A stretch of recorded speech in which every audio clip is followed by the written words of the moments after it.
TV16 Toronto देख रहे सारे दर्शकों ਨੂੰ ਮੇਰੇ ਵੱਲੋਂ ਯਾਨੀ ਕਿ KS ਪਲ ਵੱਲੋਂ ਸਤਿ ਸ਼੍ਰੀ ਅਕਾਲ ਜੀ। ਸੋ ਮੈਂ ਸਵਾਗਤ ਕਰਦਾ ਜੀ ਤੁਹਾਡਾ ਪ੍ਰੋਗਰਾਮ ਖੁੱਲਾ ਸੱਦਾ ਦੇ ਵਿੱਚ। ਉਮੀਦ ਕਰਦਾ ਕਿ ਤੁਹਾਨੂੰ ਅੱਜ ਵਾਲਾ ਜਿਹੜਾ ਪ੍ਰੋਗਰਾਮ ਹੈ ਉਹ ਵੀ ਪਸੰਦ ਆਵੇਗਾ। ਤੁਹਾਡੀ ਫੀਡਬੈਕ ਸਾਡੇ ਤੱਕ ਪਹੁੰਚਦੀ ਆ, ਉਹਦੇ ਵਾਸਤੇ ਮੈਂ ਤੁਹਾਡਾ ਦਿਲੋਂ ਧੰਨਵਾਦੀ ਹੈਗਾ। ਬਾਕੀ ਵੀ ਸੱਜਣਾਂ ਨੂੰ ਮੈਂ ਅਪੀਲ ਕਰਦਾ ਕਿ ਜ਼ਰੂਰ ਤੁਸੀਂ ਸਾਨੂੰ ਆਪਣੀ ਫੀਡਬੈਕ ਜਿਹੜੀ ਆ ਉਹ ਪਹੁੰਚਦੀ ਕਰਿਆ ਕਰੋ। ਚਾਹੇ ਤੁਸੀਂ ਸਾਨੂੰ WhatsApp ਰਾਹੀਂ ਕਰ ਸਕਦੇ ਹੋ, ਜਾਂ ਤੁਸੀਂ ਸਾਨੂੰ ਟੈਕਸਟ ਮੈਸੇਜ ਭੇਜ ਸਕਦੇ ਹੋ, ਜਾਂ ਈਮੇਲ ਕਰ ਸਕਦੇ ਹੋ। ਸਾਰਾ ਕੁਛ ਸਕਰੀਨ ਦੇ ਉੱਤੇ ਲਾਈਵ ਚੱਲਦੇ ਪ੍ਰੋਗਰਾਮ ਦੇ ਵਿੱਚ ਆ ਰਿਹਾ ਹੁੰਦਾ। ਫਿਰ ਵੀ ਕੋਈ ਸਾਡੇ ਨਾਲ ਗੱਲਬਾਤ ਕਰਨੀ ਚਾਹੁੰਦੇ ਹੋ ਤਾਂ 6475281016 ਦੇ ਉੱਤੇ ਗੱਲਬਾਤ ਜਿਹੜੀ ਉਹ ਕੀਤੀ ਜਾ ਸਕਦੀ ਹੈ। ਟੈਕਸਟ ਮੈਸੇਜ ਭੇਜਿਆ ਜਾ ਸਕਦਾ। WhatsApp ਨੰਬਰ ਜਿਹੜਾ ਸਾਡਾ ਸਕਰੀਨ 'ਤੇ ਫਲੈਸ਼ ਹੋ ਰਿਹਾ ਉਹਦੇ 'ਤੇ ਗੱਲਬਾਤ ਹੋ ਸਕਦੀ ਹੈਗੀ ਆ। ਆਓ ਅੱਜ ਦੇ ਆਪਾਂ ਟੌਪਿਕ ਵੱਲ ਵੱਧਦੇ ਹੈਗੇ ਆ। ਅੱਜ ਵੀ ਆਪਾਂ ਉਹੀ ਹੈਗਾ ਕਿ ਸਿੱਖ ਰਾਜਨੀਤੀ ਜਿਹੜੀ ਹੈਗੀ ਉਹ ਵੱਖਰੀ ਕਿਵੇਂ, ਪਾਰਟ 2 ਅੱਜ ਮੈਂ ਇਸ ਨੂੰ ਕੰਪਲੀਟ ਕਰਾਂਗਾ। ਸੋ ਆਓ ਆਪਾਂ ਪ੍ਰੋਗਰਾਮ ਦੇ ਵਿੱਚ ਵੱਧਦੇ ਹੈਗੇ ਆ। ਕੱਲ ਮੈਂ ਇੱਕ ਜਿੱਥੇ ਛੱਡਿਆ ਸੀ ਉੱਥੋਂ ਹੀ ਆਪਾਂ ਸ਼ੁਰੂਆਤ ਜਿਹੜੀ ਆ ਇਸ ਪ੍ਰੋਗਰਾਮ ਦੀ ਕਰ ਲੈਂਦੇ ਆ।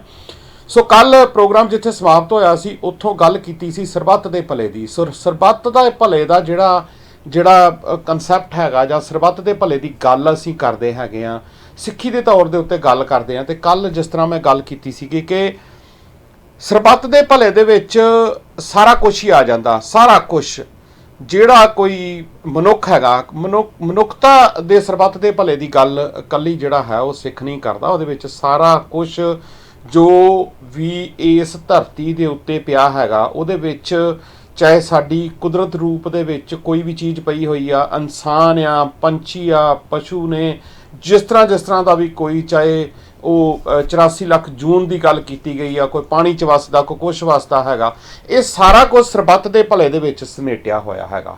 ਸੋ ਸਰਬੱਤ ਦੇ ਭਲੇ ਦੀ ਜਦੋਂ ਸਿੱਖ ਗੱਲ ਕਰਦਾ ਹੈਗਾ ਤੇ ਉਹਦੇ ਵਿੱਚ ਫਿਰ ਜਦੋਂ ਸਾਰੀ ਲਕਾਈ ਨੂੰ ਆਪਣੇ ਅੰਦਰ ਲੈ ਲੈਂਦਾ ਹੈਗਾ, ਸੋ ਉਸ ਲਕਾਈ ਨੂੰ ਜਦੋਂ ਅੰਦਰ ਲੈਂਦਾ ਹੈਗਾ, ਆਪਣੇ ਸਰਬੱਤ ਦੇ ਭਲੇ ਦੀ ਗੱਲ ਕਰਦਾ, ਤੇ ਉਦੋਂ ਜਿਹੜਾ ਸਿੱਖ ਦਾ ਜੀਵਨ ਆ, ਜਾਂ ਸਿੱਖ ਜਿਹੜਾ ਹੈ ਉਹ ਆਪਣੀ ਉਸ ਜਿਹੜੀ ਚੀਜ਼ ਆ ਉਹਨੂੰ ਪ੍ਰਗਟ ਕਰਦਾ। ਹਰ ਇਨਸਾਨ, ਕਈ ਵਾਰੀ ਆਮ ਬੰਦਾ ਇਹ ਚੀਜ਼ ਸੋਚਦਾ ਕਿ ਮੈਂ ਸ਼ਾਇਦ ਇੱਕ ਆਪਣੇ ਨਿੱਤ ਦੇ ਜੀਵਨ ਦੇ ਵਿੱਚ ਇਸ ਚੀਜ਼ ਨੂੰ ਢਾਲਿਆ ਹੋਇਆ, ਪਰ ਉਹ ਅਸਲ ਦੇ ਵਿੱਚ ਪ੍ਰਗਟਾਵਾ ਕਰ ਰਿਹਾ ਹੁੰਦਾ ਆਪਣੀ ਜਿਹੜੀ ਉਹਦੀ ਅਸਲੀਅਤ ਹੈਗੀ ਆ। ਉਹਦੇ ਵਿੱਚ ਜੇ ਉਹ ਅਰਦਾਸ ਕਰਦਾ ਸਵੇਰੇ, ਜਦੋਂ ਉਹ ਨਿਤਨੇਮ ਕਰਦਾ ਜਾਂ ਆਪਣਾ ਕੋਈ ਪਾਠ ਕਰਦਾ ਹੈਗਾ, ਜਦੋਂ ਵੀ ਉਹ ਆਪਣੀ ਨਿਤਨੇਮ ਕਰਦਾ, ਤੇ ਐਂਡ ਤੇ ਜਿਹੜੀ ਉਹਦੀ ਅਰਦਾਸ ਆ ਉਹਦੇ ਵਿੱਚ ਫੁੱਲ ਸਟਾਪ ਕਿੱਥੇ ਲੱਗਦਾ ਹੈਗਾ, ਤੇਰੇ ਭਾਣੇ ਸਰਬੱਤ ਦਾ ਭਲਾ। ਸੌਣ ਤੋਂ ਪਹਿਲਾਂ ਵਾਲੀ ਅਰਦਾਸ ਵੀ ਜਿਹੜੀ ਸਿੱਖ ਦੀ ਹੈਗੀ ਉਹਦੇ ਵਿੱਚ ਵੀ ਤੇਰੇ ਭਾਣੇ ਸਰਬੱਤ ਦਾ ਭਲਾ। ਇਹ ਪ੍ਰਵਾਹ ਚਾਹੇ ਘਰਾਂ ਤੋਂ ਲੈ ਕੇ ਗੁਰਦੁਆਰਾ ਸਾਹਿਬਾਨਾਂ ਦੇ ਵਿੱਚ ਜਿੱਥੇ ਵੀ ਕੋਈ ਸੰਗਤਾਂ ਜੁੜਦੀਆਂ ਨੇ, ਉੱਥੇ ਇਸ ਜਗ੍ਹਾ ਦੇ ਉੱਤੇ ਫੁੱਲ ਸਟਾਪ ਲੱਗਦਾ ਹੈਗਾ। ਸੋ ਇਹ ਜਿਹੜੀ ਚੀਜ਼ ਹੈਗੀ ਆ ਸਰਬੱਤ ਦੇ ਭਲੇ ਦੀ ਗੱਲ, ਜਦੋਂ ਇਹ ਚੀਜ਼ ਕੀਤੀ ਜਾਂਦੀ ਹੈਗੀ ਆ, ਇਹ ਚੀਜ਼ ਤੁਸੀਂ ਦੁਨੀਆ ਭਰ ਦੇ ਕਿਸੇ ਵੀ ਧਰਮ ਦੇ ਕੋਲ ਇਹ ਚੀਜ਼ ਜਿਹੜੀ ਆ ਉਹ ਦੇਖਣ ਨੂੰ ਨਹੀਂ ਤੁਹਾਨੂੰ ਲੱਗਦੀ ਕਿ ਉਹ ਆਪਣੇ ਧਰਮ ਦੀ ਗੱਲ ਤਾਂ ਕੋਈ ਹਰ ਬੰਦਾ ਧਰਮ ਜਿਹੜਾ ਉਹ ਕਰ ਰਿਹਾ ਹੁੰਦਾ। ਹਰ ਇਨਸਾਨ ਜਿਹੜਾ ਹੈਗਾ ਉਹ ਆਪਣੇ ਜਿਹੜਾ ਉਹਦਾ ਕੋਈ ਦਾਇਰਾ ਹੁੰਦਾ ਉਹਦੀ ਗੱਲ ਤਾਂ ਉਹ ਕਰ ਰਿਹਾ ਹੁੰਦਾ, ਚਾਹੇ ਉਹਦੇ ਵਿੱਚ ਉਹਨਾਂ ਦੇ ਕੋਈ ਐਕਟਿਵਿਸਟ ਹੋਣ, ਚਾਹੇ ਉਹਨਾਂ ਦੇ ਕੋਈ ਜਿਹੜੇ ਉਹਨਾਂ ਦੇ ਧਰਮ ਪ੍ਰਚਾਰਕ ਹੋਣ, ਚਾਹੇ ਉਹਨਾਂ ਦੇ ਹਿਸਟੋਰੀਅਨ ਹੋਣ, ਜਾਂ ਉਹਨਾਂ ਦੇ ਜਿੰਨੇ ਵੀ ਪ੍ਰਚਾਰ ਦੇ ਮਾਧਿਅਮ ਹੋਣ, ਉਹਨਾਂ ਦੇ ਵਿੱਚ ਤਾਂ ਉਹ ਆਪਣੇ ਧਰਮ ਦੀ ਜਿਹੜੀ ਗੱਲ ਕਰਦਿਆਂ ਉਹ ਆਪਣੀ ਉਸ ਕਮਿਊਨਿਟੀ ਤੱਕ ਸੀਮਤ ਜਿਹੜਾ ਉਹ ਰਹਿ ਜਾਂਦੇ ਨੇ। ਪਰ ਸਿੱਖ ਸਵੇਰ ਤੋਂ ਲੈ ਕੇ ਸ਼ਾਮ ਤੱਕ ਦੁਨੀਆ ਭਰ ਦੇ ਵਿੱਚ, ਇਸ ਸਾਰੇ ਬ੍ਰਹਿਮੰਡ ਦੇ ਵਿੱਚ ਜਿੱਥੇ ਵੀ ਸਿੱਖ ਮੌਜੂਦ ਆ, ਜਾਂ ਜਿੱਥੇ ਵੀ ਉਹ ਵਸਿਆ ਹੋਇਆ, ਉੱਥੇ ਇੱਕ ਚੀਜ਼ ਉਹ ਕਹਿੰਦਾ ਹੈਗਾ ਕਿ ਸਰਬੱਤ ਦੇ ਭਲੇ ਦੀ ਗੱਲ ਕਰਦਾ। ਇਸ ਦੇ ਵਿੱਚ ਫਿਰ ਇੱਕ ਬਹੁਤ ਵੱਡਾ ਜਿਹੜਾ ਹੈਗਾ ਉਹ ਇੱਕ ਸ਼ਮੂਲੀਅਤ ਹੋ ਜਾਂਦੀ ਆ। ਇੱਕ ਐਸੀ ਚੀਜ਼ ਦੀ ਸ਼ਮੂਲੀਅਤ ਹੋ ਜਾਂਦੀ ਹੈਗੀ ਆ ਕਿ ਜਿਹੜੀ ਆਪਣੇ ਕਲਾਵੇ ਦੇ ਵਿੱਚ ਹਰ ਚੀਜ਼ ਨੂੰ ਲੈ ਲੈਂਦੀ ਹੈਗੀ ਆ। ਉਹਦੇ ਵਿੱਚ ਫਿਰ ਸਾਰਾ ਕੁਝ ਹੀ ਆ ਕੇ ਜਿਹਦੇ ਸਰਬੱਤ ਦੇ ਭਲੇ ਦੀ ਗੱਲ ਕਰੇਗਾ, ਤੇ ਫਿਰ ਉਹ ਪ੍ਰੈਕਟੀਕਲ ਰੂਪ ਦੇ ਵਿੱਚ ਆ। ਉਹਦੇ ਪ੍ਰੈਕਟੀਕਲ ਰੂਪ ਦੇ ਵਿੱਚ ਕੀ ਹੈਗਾ ਕਿ ਪ੍ਰੈਕਟੀਕਲ ਰੂਪ ਦੇ ਵਿੱਚ ਸਿੱਖ ਕਿਤੇ ਜਾ ਕੇ ਸਭ ਤੋਂ ਵੱਡੀ ਸੇਵਾ ਕਰ ਰਿਹਾ ਤੇ ਸਰਬੱਤ ਦਾ ਭਲਾ ਕਰ ਰਿਹਾ। ਉਹਦੇ ਵਿੱਚ ਕਦੀ ਉਹ ਇਹ ਨਹੀਂ ਦੇਖਦਾ ਕਿ ਮੇਰੇ ਕੋਲ ਸਾਡੇ ਗੁਰਦੁਆਰਾ ਸਾਹਿਬਾਨ ਦੇ ਵਿੱਚ, ਜਾਂ ਜਿੱਥੇ ਵੀ ਉਹ ਲੰਗਰ ਦੀ ਸੇਵਾ ਕਰ ਰਿਹਾ, ਗੁਰਦੁਆਰਾ ਸਾਹਿਬਾਨ ਤੋਂ ਇਲਾਵਾ ਜਿੱਥੇ ਉਹ ਕਰ ਰਿਹਾ, ਉੱਥੇ ਕਿਸੇ ਧਰਮ, ਜਾਤ, ਰੰਗ, ਰੂਪ ਨੂੰ ਪੁੱਛਿਆ ਨਹੀਂ ਜਾਂਦਾ ਹੈਗਾ। ਸੋ ਉੱਥੇ ਇਹ ਸਰਬੱਤ ਦੇ ਭਲੇ ਦਾ ਇੱਕ ਇਹ ਜਿਹੜੀ ਚੀਜ਼ ਹੈਗੀ ਆ। ਜੇ ਕਿਸੇ ਤੇ ਜ਼ੁਲਮ ਹੋ ਰਿਹਾ ਤੇ ਉਹਦੇ ਨਾਲ ਖੜ ਜਾਣਾ ਜਿਹੜਾ ਹੈਗਾ, ਜਿੱਦਾਂ ਸਾਡੇ ਕਈ ਇੱਥੇ ਸੁੱਖ ਨਾਲ ਛੋਟੇ ਦਿਮਾਗ ਵਾਲੇ ਬੰਦੇ ਇਹ ਕਹਿੰਦੇ ਨੇ ਕਿ ਮੈਂ ਕਈ ਵਾਰੀ ਮੈਂ ਤਾਂ ਇਸ ਗੱਲ ਨੂੰ ਬਾਰ-ਬਾਰ ਰਿਪੀਟ ਕਰਦਾ ਕਿ ਇਹ ਚੀਜ਼ਾਂ ਨਿੱਤ ਦੀਆਂ ਨੇ। ਲੋਕ ਜਿਹੜੇ ਨੇ ਉਹ ਆਪਣਾ ਦਿਮਾਗ ਵਰਤਦੇ ਨੇ ਤੇ ਲੋਕ ਇੱਕ ਹਰ ਅਲੱਗ ਜਗ੍ਹਾ ਤੇ ਪਲੇਟਫਾਰਮ ਤੇ ਗੱਲਾਂ ਕਰਦੇ ਸੁਣੇ ਗਏ ਨੇ ਕਿ ਸਿੱਖ ਹੀ ਕਿਉਂ ਜਾ ਕੇ ਹਰ ਜਗ੍ਹਾ ਦੇ ਉੱਤੇ ਖੜ ਜਾਂਦੇ ਨੇ। ਇਹਨਾਂ ਨੂੰ ਨਹੀਂ ਕਿਸੇ ਦੇ ਵਿੱਚ ਇੰਟਰਫੀਰੈਂਸ ਕਰਨੀ ਚਾਹੀਦੀ। ਇਹਨਾਂ ਨੂੰ ਜਿਹੜਾ ਹਰ ਜਗ੍ਹਾ ਦੇ ਉੱਤੇ ਮੌਜੂਦ ਹੋਣ ਦੀ ਕੀ ਜ਼ਰੂਰਤ ਹੈਗੀ ਆ, ਜਾਂ ਕਿਸੇ ਦੇ ਉੱਤੇ ਜ਼ੁਲਮ ਹੋ ਰਿਹਾ ਆਪੇ ਹੀ ਅਗਲਾ ਕਰੇ, ਸਾਨੂੰ ਕੀ ਲੋੜ ਹੈਗੀ ਆ। ਅਸਲ ਦੇ ਵਿੱਚ ਉਹਨਾਂ ਲੋਕਾਂ ਦਾ ਜਿਹੜਾ ਆਪਣਾ ਦਿਮਾਗ ਦਾ ਜਿਹੜਾ ਦਾਇਰਾ ਨਾ, ਉਹਨੂੰ ਉਹਨਾਂ ਨੇ ਇੱਕ ਜਗ੍ਹਾ ਦੇ ਉੱਤੇ ਜਾ ਕੇ ਨਾ ਤਾਲਾ ਲਾ ਲਿਆ, ਬੰਦ ਕਰ ਲਿਆ। ਉਸ ਤੋਂ ਅੱਗੇ ਉਹ ਸੋਚਣਾ ਜਿਹੜਾ ਉਹ ਸਮਝਦੇ ਨਹੀਂ। ਉਹਨਾਂ ਨੂੰ ਇਹ ਨਹੀਂ ਪਤਾ ਕਿ ਅਸੀਂ ਸਿਧਾਂਤਕ ਤੌਰ ਤੇ ਬਣੇ ਹੀ ਇਸ ਤਰ੍ਹਾਂ ਦੇ ਨਾਲ ਹੈਗੇ ਆ। ਸੋ ਜ਼ੁਲਮ ਦੀ ਜਿਹੜੀ ਗੱਲ, ਜੇ ਜ਼ੁਲਮ ਦੀ ਗੱਲ ਸੀਗੀ ਤਾਂ ਫਿਰ ਗੁਰੂ ਤੇਗ ਬਹਾਦਰ ਸਾਹਿਬ ਨੂੰ ਆਪਣਾ ਸ਼ੀਸ਼ ਜਿਹੜਾ ਹੈ ਕਟਵਾਉਣ ਦੀ ਜ਼ਰੂਰਤ ਕੀ ਸੀਗੀ? ਉਹਨਾਂ ਨੂੰ ਕਿਉਂ ਜਿਹੜੀ ਸੀਗੀ ਉਹਨਾਂ ਦੇ ਵਾਸਤੇ ਤਾਂ ਫਿਰ ਹੋ ਤੇ ਸਾਰਾ ਕੁਝ ਧੱਕਾ ਕਸ਼ਮੀਰੀ ਪੰਡਤਾਂ ਨਾਲ ਹੋ ਰਿਹਾ ਸੀ ਨਾ, ਤੇ ਉਹਨਾਂ ਨੂੰ ਕੀ ਲੋੜ ਸੀਗੀ ਆਪਣਾ ਸ਼ੀਸ਼ ਜਿਹੜਾ ਹੈਗਾ ਉਹ ਕਟਵਾਉਣ ਦੀ ਹੈਗੀ ਕਿ ਮੇਰੇ ਤਾਂ ਜਦੋਂ ਮੇਰੇ ਧਰਮ ਦੇ ਉੱਤੇ ਗੱਲ ਆਏਗੀ ਜਾਂ ਮੈਂ ਆਪਣੇ ਤੌਰ ਦੇ ਉੱਤੇ ਆ ਤੇ ਫਿਰ ਗੱਲ ਕੀਤੀ ਜਾਏਗੀ, ਮੈਨੂੰ ਕੀ ਲੋੜ ਹੈਗੀ ਆ। ਸੋ ਸਾਡੇ ਦਿਮਾਗਾਂ ਦੇ ਵਿੱਚ ਨਾ ਇਸ ਮਾਡਰਨ ਸਾਇੰਸ, ਮਾਡਰਨ ਜ਼ਮਾਨੇ, ਸੋ ਮਾਡਰਨ ਜਿਹੜੇ ਲੋਕ ਕੁਛ ਜਿਹੜੇ ਮਾਡਰਨ ਬਾਬਿਆਂ ਨੇ, ਮਾਡਰਨ ਉਹ ਜਿਹੜੇ ਆਪਣੇ ਆਪ ਨੂੰ ਧਰਮ ਪ੍ਰਚਾਰਕ ਕਹਿੰਦੇ ਨੇ, ਉਹਨਾਂ ਨੇ ਨਾ ਇਨਡਾਇਰੈਕਟਲੀ ਇਹੋ ਜਿਹੀਆਂ ਚੀਜ਼ਾਂ ਇਨਸਰਟ ਕਰ ਦਿੱਤੀਆਂ ਨੇ, ਵਾੜ ਦਿੱਤੀਆਂ ਨੇ ਕਿ ਆਹ ਜਿਹੜੀਆਂ ਚੀਜ਼ਾਂ ਨੇ ਇਹ ਕਰਨ ਦੀ ਜ਼ਰੂਰਤ ਹੈ ਨਹੀਂ। ਸੋ ਅਸੀਂ ਆਪਣੇ ਗੁਰੂ ਤੋਂ ਮੁਨਕਰ ਹੋ ਰਹੇ ਹਾਂ, ਉੱਥੇ ਆਪਾਂ ਗੁਰੂ ਨੂੰ ਪਿੱਠ ਦੇ ਰਹੇ ਹਾਂ, ਉੱਥੇ ਆਪਾਂ ਗੁਰੂ ਦੀ ਜਿਹੜੀ ਕਹੀ ਹੋਈ ਗੱਲ ਹੈਗੀ ਆ ਨਾ ਉਹਦੇ ਤੋਂ ਉਲਟ ਜਾ ਰਹੇ ਹਾਂ। ਸੋ ਜਿੱਥੇ ਆਪਾਂ ਗੁਰੂ ਤੋਂ, ਆਪਣੇ ਮਾਂ-ਬਾਪ, ਆਪਣੇ ਪਿਤਾ ਤੋਂ ਜਿਹੜਾ ਉਲਟ ਜਾਵਾਂਗੇ, ਉੱਥੇ ਫਿਰ ਆਪਾਂ ਕਿਹੜੇ ਸਿਧਾਂਤਾਂ ਦੀ ਗੱਲ ਜਿਹੜੀ ਆ ਉਹ ਕਰਾਂਗੇ। ਸੋ ਉਹ ਜਿਹੜੀ ਸੇਵਾ ਭਾਵਨਾ ਜਿਹੜੀ ਆ ਜਾਂਦੀ ਆ, ਉਹਦੇ ਵਿੱਚ ਜਦੋਂ ਸੇਵਾ ਭਾਵਨਾ ਦੇ ਵਿੱਚ ਆਉਂਦਾ ਸਰਬੱਤ ਦੇ ਭਲੇ ਦੇ ਉਹ ਪ੍ਰੈਕਟੀਕਲ ਰੂਪ ਦੇ ਵਿੱਚ ਦਿਖਾਇਆ ਗਿਆ, ਹੁਣ ਵਾਲੇ ਸੰਦਰਭ ਦੇ ਵਿੱਚ ਵੀ ਦਿਖਾਇਆ ਤੇ ਪਿੱਛੇ ਵੀ ਜਿਹੜਾ ਹੈ ਉਹ ਦਿਖਾਇਆ ਗਿਆ ਪ੍ਰੈਕਟੀਕਲ ਰੂਪ ਦੇ ਵਿੱਚ। ਜਿੱਦਾਂ ਆਪਾਂ ਇਹ ਕਹਿ ਸਕਦੇ ਹਾਂ ਕਿ ਸਾਰਾ ਕੁਝ ਥਿਊਰੀ 'ਚ ਨਹੀਂ ਆ, ਪ੍ਰੈਕਟੀਕਲ 'ਚ ਆ। ਹੁਣ ਵੀ ਦੇਖਿਆ, ਦੁਨੀਆ ਭਰ ਦੇ ਵਿੱਚ ਦੇਖਿਆ, ਚੱਲਦੇ ਕਰੋਨਾ ਕਾਲ ਦੇ ਵਿੱਚ ਹੁਣ ਤੱਕ ਵੀ ਸਿੱਖ ਤੇ ਸਿੱਖ ਸੰਸਥਾਵਾਂ ਜਿੱਥੇ ਵੀ ਖੜਦੀਆਂ ਨੇ, ਚਾਹੇ ਉਹ ਜ਼ੁਲਮ ਕਿਤੇ ਹੋ ਰਿਹਾ ਉਹਦੇ ਵਾਸਤੇ ਖੜਨ, ਹੁਣ ਚਾਹੇ ਕਿਤੇ ਵੀ ਕਸ਼ਮੀਰੀਆਂ ਦਾ ਕੋਈ ਇਕੱਠ ਹੋਵੇ ਤਾਂ ਉੱਥੇ ਸਿੱਖਾਂ ਦਾ ਮੌਜੂਦਗੀ ਜਿਹੜੀ ਆ ਉਹ ਭਾਰਤ ਨੂੰ ਚੁੱਭਦੀ ਆ, ਬਹੁਤ ਬੁਰੀ ਤਰ੍ਹਾਂ ਦੇ ਨਾਲ ਚੁੱਭਦੀ ਆ। ਤੇ ਸਾਡੇ ਹੀ ਸਿਰ ਫਿਰੇ ਲੋਕ ਕਹੀ ਜਾਂਦੇ ਨੇ ਕਿ ਸਿੱਖਾਂ ਨੂੰ ਕੀ ਲੋੜ ਆ ਉੱਥੇ ਜਾ ਕੇ ਖੜਨ ਦੀ, ਇਹਨਾਂ ਨੇ ਤਾਂ ਜਿਹੜਾ ਹੈ ਉਹਨਾਂ ਨੂੰ ਮੁਸਲਿਮ ਜਿਹੜੀ ਕਮਿਊਨਿਟੀ ਆ ਉਹਨਾਂ ਨਾਲ ਖੜਨ ਦੀ ਕੀ ਜ਼ਰੂਰਤ ਹੈਗੀ ਆ। ਪਰ ਸਿੱਖ ਇਹ ਨਹੀਂ ਦੇਖਦਾ ਹੈਗਾ ਕਿ ਜਿਹੜਾ ਜ਼ੁਲਮ ਜਿਹਦੇ ਨਾਲ ਹੋ ਰਿਹਾ, ਉਹਦੀ ਜਾਤ, ਉਹਦਾ ਰੰਗ, ਉਹਦੀ ਜਿਹੜੀ ਉਹ ਕਿਸ ਕਮਿਊਨਿਟੀ ਨੂੰ ਬਿਲੋਂਗ ਕਰਦਾ, ਉਹ ਜਦੋਂ ਇਹ ਦੇਖਦਾ ਕਿ ਕਿਤੇ ਕੋਈ ਜ਼ੁਲਮ ਹੋ ਰਿਹਾ ਤੇ ਉਸ ਜ਼ੁਲਮ ਦੇ ਖਿਲਾਫ ਉਹਨੇ ਖੜਨਾ, ਕਿਉਂਕਿ ਉਹਦੇ DNA ਦੇ ਵਿੱਚ, ਉਹਦੇ ਬਲੱਡ ਦੇ ਵਿੱਚ ਇਹ ਜਿਹੜੀ ਚੀਜ਼ ਜਿਹੜੀ ਆ ਉਹ ਪਈ ਹੋਈ ਹੈ। ਸੋ ਅੱਗੇ ਚੱਲਦੇ ਹਾਂ ਆਪਾਂ ਕਿ ਸਰਬੱਤ ਦੇ ਭਲੇ ਦੇ ਵਿੱਚ ਜਿਹੜੀ ਸਾਡੀ ਜਿਹੜਾ ਸਾਡਾ ਮੇਨ ਆ ਜਾਂਦਾ ਹੈਗਾ, ਉਹਦੇ ਵਿੱਚ ਜਿਹੜੀ ਸਾਨੂੰ ਚੀਜ਼ ਸਪਸ਼ਟ ਕਰਨੀ ਪਏਗੀ, ਜਿਹੜੀ ਲੋਕਾਂ ਨੂੰ ਵੀ ਜਿਹੜੀ ਹੋਰ ਜਿਹੜੀ ਦੱਸਣੀ ਪਏਗੀ ਇਸ ਚੱਲਦੇ ਵਰਲਡ ਆਰਡਰ ਦੇ ਵਿੱਚ।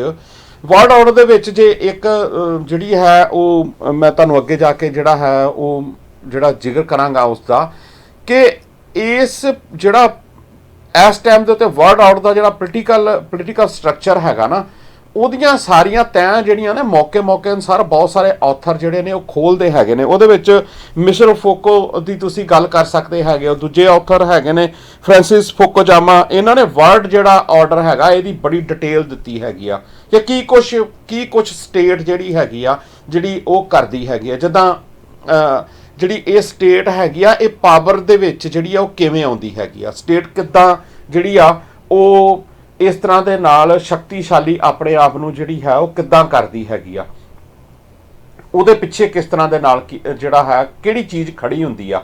ਸੋ ਉਹ ਜਿਹੜਾ ਸਬੰਧ ਹੁੰਦਾ ਆਪਸ ਦੇ ਵਿੱਚ, ਉਹ ਸਬੰਧ ਫਿਰ ਜਿਹੜਾ ਉਸ ਸਟੇਟ ਨੂੰ ਪਿੱਛੋਂ ਜਿਹੜਾ ਧੱਕ ਰਿਹਾ ਹੁੰਦਾ, ਜਿਹੜਾ ਪੇਸ਼ ਕਰ ਰਿਹਾ ਹੁੰਦਾ, ਉਹ ਕਿਵੇਂ ਧੱਕਾ ਕਰਦਾ ਹੈਗਾ। ਕਿਉਂਕਿ ਉਸ ਸਟੇਟ ਦਾ ਧੱਕਾ ਕਰਨਾ ਤੇ ਉਸ ਦੇ ਪਿੱਛੇ ਜਿਹੜੀ ਤਾਕਤ ਖੜੀ ਆ ਉਹਦਾ ਧੱਕਾ ਕਰਨਾ ਇੱਕ ਹੀ ਚੀਜ਼ ਹੈਗੀ ਆ।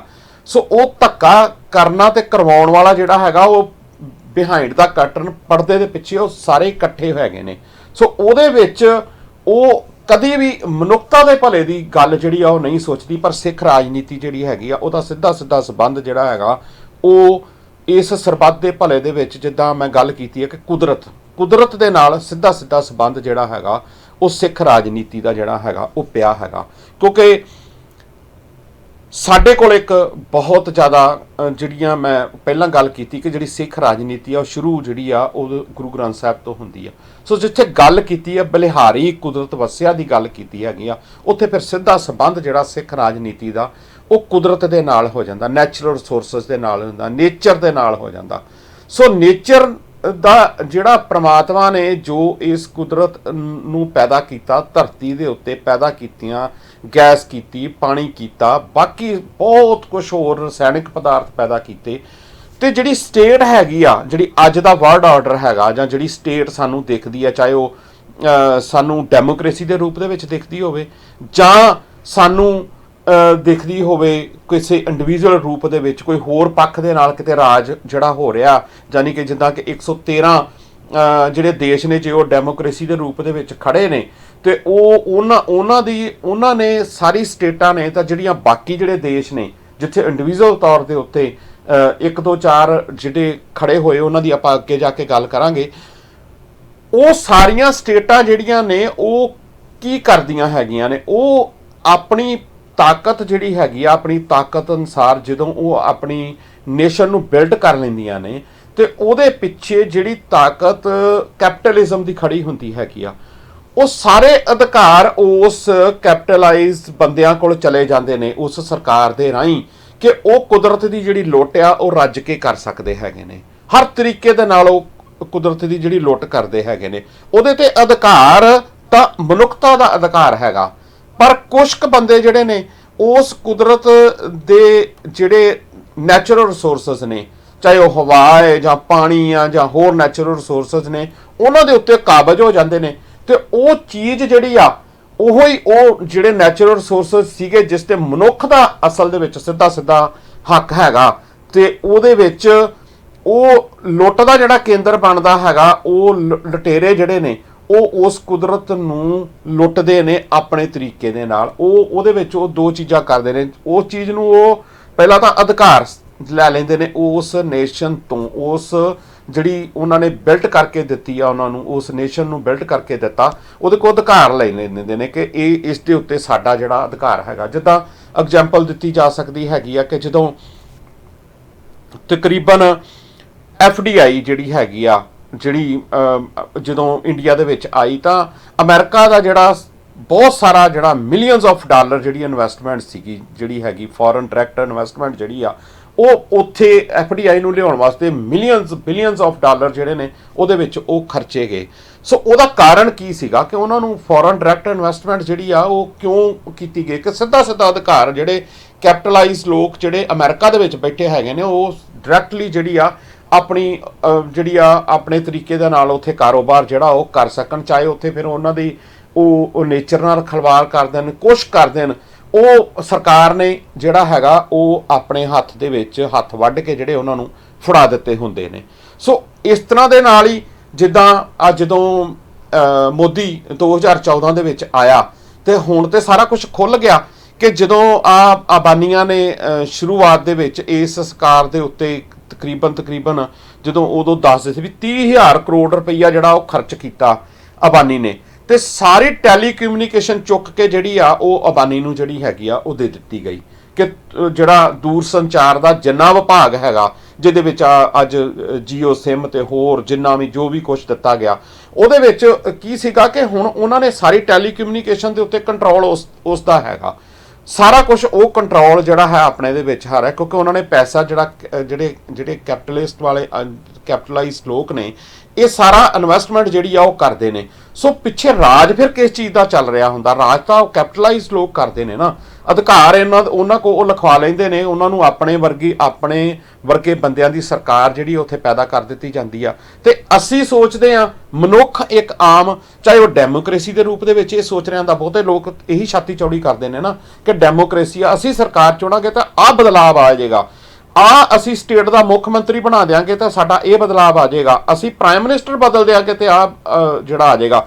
ਪਰ ਜਿਹੜੀਆਂ ਪਾਲਿਸੀਜ਼ ਨੇ, ਜਿੱਥੇ ਬਿਊਰੋਕਰੇਟਸ ਪਾਲਿਸੀ ਬਣਾ ਰਿਹਾ ਹੈਗਾ, ਉਹਦੇ ਵਿੱਚ ਫਿਰ ਕੁਦਰਤ ਜਿਹੜੀ ਹੈਗੀ ਆ, ਜਾਂ ਕੁਦਰਤ ਦੀ ਜਿਹੜੇ ਸਰੋਤ ਨੇ, ਉਹਨਾਂ ਦੀ ਲੁੱਟ ਵਾਸਤੇ ਤਾਂ ਉਹਨਾਂ ਨੇ ਜਿਹੜੇ ਜੋ ਕੁਝ ਵੀ ਬਣਾ ਕੇ, ਜੋ ਕੁਝ ਵੀ ਉਹਨਾਂ ਦੇ ਜਿਹੜਾ ਨੇਸ਼ਨ ਨੇ ਬਿਲਡ ਕੀਤਾ ਹੈਗਾ, ਜਿਹੜੀਆਂ ਪਾਲਿਸੀਜ਼ ਬਣ ਗਈਆਂ, ਉਹਨਾਂ ਦੇ ਵਿੱਚ ਕੋਈ ਬਦਲਾਅ ਨਹੀਂ ਫਿਰ ਕੀਤਾ ਜਾ ਸਕਦਾ ਹੈਗਾ, ਕਿਉਂਕਿ ਉਹਨਾਂ ਨੇ ਪਹਿਲੀ ਸਰਕਾਰ ਨੇ ਜਾਂ ਜਿਹੜੇ ਪਾਲਿਸੀ ਮੇਕਰ ਨੇ, ਉਹਨਾਂ ਨੇ ਹੱਥ ਵੱਢ ਕੇ ਜਿਹੜੇ ਨੇ ਉਹ ਦੇ ਦਿੱਤੇ ਹੁੰਦੇ ਨੇ। ਪਰ ਸਿੱਖ ਰਾਜਨੀਤੀ ਦੇ ਵਿੱਚ ਇਹ ਅਜਿਹਾ ਜਿਹੜਾ ਹੈਗਾ ਉਹ ਬਿਲਕੁਲ ਨਹੀਂ, ਕਿਉਂਕਿ ਸਿੱਖ ਨੇ ਜਿਹੜਾ ਸਾਰਾ ਦਾ ਸਾਰਾ ਜਿਹੜਾ ਹੈਗਾ ਉਹ ਜਿੰਨੀ ਵੀ ਲੈਣੀ ਹੈਗੀ ਆ ਆਪਣੇ ਜਿਹੜੇ ਸਰਕਾਰ ਦੇ ਇੱਕ ਜਿਹੜੇ ਖਾਸ ਜਿੱਥੋਂ ਉਹਨੇ ਸਾਰਾ ਕੁਝ ਫਾਊਂਡੇਸ਼ਨ ਬਣਾਉਣੀ ਹੈਗੀ ਆ, ਉਹ ਸ਼੍ਰੀ ਗੁਰੂ ਗ੍ਰੰਥ ਸਾਹਿਬ ਤੋਂ ਬਣਾਉਣੀ ਹੈਗੀ ਆ। ਸੋ ਉਹਦੇ ਵਿੱਚ ਫਿਰ ਕੁਦਰਤ ਦੇ ਨਾਲ ਉਹ ਖਿਲਵਾੜ ਨਹੀਂ ਕਰ ਸਕੇਗਾ, ਖਿਲਵਾੜ ਨਹੀਂ ਹੋਏਗਾ। ਸੋ ਇਸ ਵਰਲਡ ਆਰਡਰ ਨੂੰ ਇਹ ਵੀ ਚੀਜ਼ ਜਿਹੜੀ ਆ ਚੈਲੰਜ ਕਰਦੀ ਹੈਗੀ ਆ, ਪੁਕਾਰਦੀ ਆ ਬਾਰ-ਬਾਰ ਉਹ ਚੀਜ਼। ਤੇ ਇਸ ਕਰਕੇ ਹੀ ਅਸੀਂ ਵੀ ਪੂਰਨ ਤੌਰ ਦੇ ਉੱਤੇ ਇਸ ਚੀਜ਼ ਨੂੰ ਪ੍ਰਚਾਰ ਰਹੇ ਆ, ਪਰ ਲੇਕਿਨ ਓਡੇ ਵੱਡੇ ਲੈਵਲ ਤੇ ਅਸੀਂ ਪ੍ਰਚਾਰ ਨਹੀਂ ਰਹੇ ਹੈਗੇ। ਸਾਨੂੰ ਇਹ ਚੀਜ਼ ਨੂੰ ਪ੍ਰਚਾਰਨਾ ਚਾਹੀਦਾ, ਤੇ ਫੇਰ ਹੀ ਸਾਡੇ ਇਹ ਜਿਹੜੇ ਸਾਡੇ ਸਿੱਖ ਰਾਜਨੀਤੀ ਦੇ ਮਾਡਲ ਦੇ ਵਿੱਚ ਜੋ ਕੁਝ ਪਿਆ ਹੋਇਆ ਨਾ, ਇਹ ਬਹੁਤ ਵੱਡੇ ਰੂਪ ਦੇ ਵਿੱਚ ਕੱਲਾ ਸਿੱਖੀ ਨੂੰ ਜਾਂ ਕਿਸੇ ਖਾਸ ਖਿੱਤੇ ਨੂੰ ਫਾਇਦਾ ਨਹੀਂ ਹੁੰਦਾ, ਉਹਦੇ ਵਿੱਚ ਦੁਨੀਆ ਭਰ ਦੇ ਵਿੱਚ ਚੱਲ ਰਿਹਾ ਜਿਹੜਾ ਇਸ ਟਾਈਮ ਦੇ ਉੱਤੇ ਵਰਲਡ ਆਰਡਰ ਆ, ਇੱਕ ਤਾਂ ਉਸ ਨੂੰ ਚੈਲੰਜ ਮਿਲਦਾ, ਤੇ ਇੱਕ ਨਵਾਂ ਮਾਡਲ, ਇੱਕ ਨਵਾਂ ਸਟਰਕਚਰ ਜਿਹੜਾ ਇਸ ਦੁਨੀਆ ਦੇ ਵਿੱਚ ਦਿੱਤਾ ਜਾ ਸਕਦਾ ਹੈਗਾ, ਔਰ ਉਹ ਸਿਧਾਂਤਕ ਰੂਪ ਦੇ ਵਿੱਚ ਪਿਆ ਹੋਇਆ। ਇਹ ਨਹੀਂ ਕਿ ਉਹ ਕੋਈ ਜਿਹੜਾ ਹੈਗਾ ਉਹ ਸਿਰਫ ਪ੍ਰੈਕਟੀਕਲ ਨਹੀਂ ਉਹਦਾ ਹੋਇਆ, ਸਿਰਫ ਥਿਓਰੈਟੀਕਲ ਰੂਪ ਹੀ ਉਹਦਾ ਪਿਆ ਹੋਇਆ, ਜਾਂ ਥਿਓਰੈਟੀਕਲੀ ਵੀ ਉਹ ਪਿਆ ਹੋਇਆ ਤੇ ਉਹਨੂੰ ਪ੍ਰੈਕਟੀਕਲੀ ਜਿਹੜਾ ਹੈ ਉਹ ਨਿਭਾਇਆ ਨਹੀਂ ਜਾ ਸਕਦਾ। ਉਹ ਬਿਲਕੁਲ ਹੋਇਆ, ਪ੍ਰਗਟ ਹੋਇਆ ਉਸ ਚੀਜ਼ ਨੂੰ ਦੇਖਣਾ ਹੋਵੇ ਤਾਂ ਮਹਾਰਾਜਾ ਰਣਜੀਤ ਸਿੰਘ ਦਾ ਜਿਹੜਾ ਜਿੰਨਾ ਰਾਜ ਸੀਗਾ ਉਹਦੇ ਵਿੱਚ ਸਾਰਾ ਕੁਝ ਹੀ ਮੌਜੂਦ ਆ। ਉਹਦੇ ਵਿੱਚ ਕਿਸੇ ਨੂੰ ਬਰਾਬਰਤਾ, ਇਕੁਐਲਿਟੀ ਦੀ ਗੱਲ ਕੀਤੀ ਗਈ। ਉਹਦੇ ਵਿੱਚ ਨਾ ਤਾਂ ਕਿਸੇ ਨੂੰ ਇਹ ਦੇਖਿਆ ਗਿਆ, ਧਰਮ ਕਰਕੇ ਨਹੀਂ ਦੇਖਿਆ ਗਿਆ, ਜਿਸ ਜਗ੍ਹਾ ਤੋਂ ਉਹ ਰਾਜ ਪੈਦਾ ਹੋਇਆ ਸੀਗਾ, ਤੇ ਜੇ ਉਹ ਮਨੁੱਖਤਾ ਦੇ ਅਗੇਂਸਟ ਹੁੰਦਾ ਤੇ ਜਿੱਥੋਂ ਉਹ ਪੈਦਾ ਹੋਇਆ ਸੀ, ਫਿਰ ਤਾਂ ਜਿੱਥੋਂ ਉਹ ਲੜ ਕੇ ਸਾਰਾ ਕੁਝ ਜਿਹੜਾ ਰਾਜ ਦੀ ਪ੍ਰਾਪਤੀ ਜਿਹੜੀ ਉਹ ਕੀਤੀ ਗਈ ਆਪਣੀ ਜੌਹਰ ਵਿਖਾ ਕੇ, ਉਹਦੇ ਵਿੱਚ ਤਾਂ ਫਿਰ ਉਹ ਜਿਹੜੀ ਸਰਕਾਰ ਸੀਗੀ ਉਹ ਬਹੁਤ ਜ਼ੁਲਮੀ ਹੋਣੀ ਚਾਹੀਦੀ ਸੀਗੀ, ਕਿਉਂਕਿ ਉਸ ਤੋਂ ਪਹਿਲਾਂ ਦੀ ਜਿਨ੍ਹਾਂ ਨਾਲ ਲੜੇ ਜਾਂ ਜਿਨ੍ਹਾਂ ਦੇ ਨਾਲ ਟਾਕਰਾ ਹੁੰਦਾ ਸੀਗਾ ਉਹ ਲੋਕ ਜ਼ੁਲਮੀ ਸੀਗੇ। ਉਹਨਾਂ ਨੇ ਰੱਜ ਕੇ ਜ਼ੁਲਮ ਕੀਤਾ ਮਨੁੱਖਤਾ ਦੇ ਉੱਤੇ, ਉਹਨਾਂ ਨੇ ਆਪਣੇ ਤੌਰ ਦੇ ਉੱਤੇ ਕੋਈ ਕਸਰ ਨਹੀਂ ਛੱਡੀ। ਪਰ ਲੇਕਿਨ ਉਹਦੇ ਵਿੱਚ ਸਾਡੇ ਕੋਲ ਇਹ ਪ੍ਰੈਕਟੀਕਲ ਰੂਪ ਦੇ ਵਿੱਚ ਪਿਆ, ਤੇ ਅੱਜ ਦੀ ਡੇਟ ਦੇ ਵਿੱਚ ਇਤਿਹਾਸ ਦੇ ਪੰਨਿਆਂ ਦੇ ਉੱਤੇ ਦਿਖਾਇਆ ਜਾ ਰਿਹਾ ਵਰਲਡ ਵਾਈਡ ਦੇ। ਲੇਕਿਨ ਵਰਲਡ ਆਰਡਰ ਵਾਸਤੇ ਚੈਲੰਜ ਆ, ਇਸ ਕਰਕੇ ਉਸ ਚੀਜ਼ ਨੂੰ ਜਿਹੜਾ ਉਸ ਲੈਵਲ ਦੇ ਉੱਤੇ ਨਾ ਤਾਂ ਪ੍ਰਚਾਰਨ ਦਿੱਤਾ ਜਾਂਦਾ, ਤੇ ਨਾ ਹੀ ਅਸੀਂ ਵੀ ਉਸ ਚੀਜ਼ ਨੂੰ ਐਫਰਟ ਜਿਹੜਾ ਕਰਦੇ ਆ, ਤਾਂ ਹੀ ਸਾਡੀ ਦਾਅਵੇਦਾਰੀ ਜਿਹੜੀ ਹੈਗੀ ਆ ਉਹ ਕਿਤੇ ਨਾ ਕਿਤੇ ਜਾ ਕੇ ਫਿਰ ਸਾਡੀ ਕਮਜ਼ੋਰ ਸਾਡੇ ਪੱਖ ਤੋਂ ਪੈਂਦੀ ਆ, ਸਿਧਾਂਤਕ ਪੱਖ ਤੋਂ ਜਿਹੜੀ ਆ ਉਹ ਨਹੀਂ ਪੈਂਦੀ ਹੈਗੀ। ਵਕਫਾ ਇੱਕ ਬ੍ਰੇਕ ਦਾ ਹੋ ਗਿਆ। ਬ੍ਰੇਕ ਤੋਂ ਬਾਅਦ ਆਪਾਂ ਦੁਬਾਰਾ ਅੱਗੇ ਪ੍ਰੋਗਰਾਮ ਨੂੰ ਕੰਟੀਨਿਊ ਕਰਾਂਗੇ। ਕੁਦਰਤ ਦੇ ਬਾਰੇ ਹਾਲੇ ਹੋਰ ਬਹੁਤ ਸਾਰੀਆਂ ਗੱਲਾਂ ਨੇ। ਮਿਲਦੇ ਹਾਂ ਜੀ ਇੱਕ ਛੋਟੀ ਜਿਹੀ ਬ੍ਰੇਕ ਤੋਂ ਬਾਅਦ।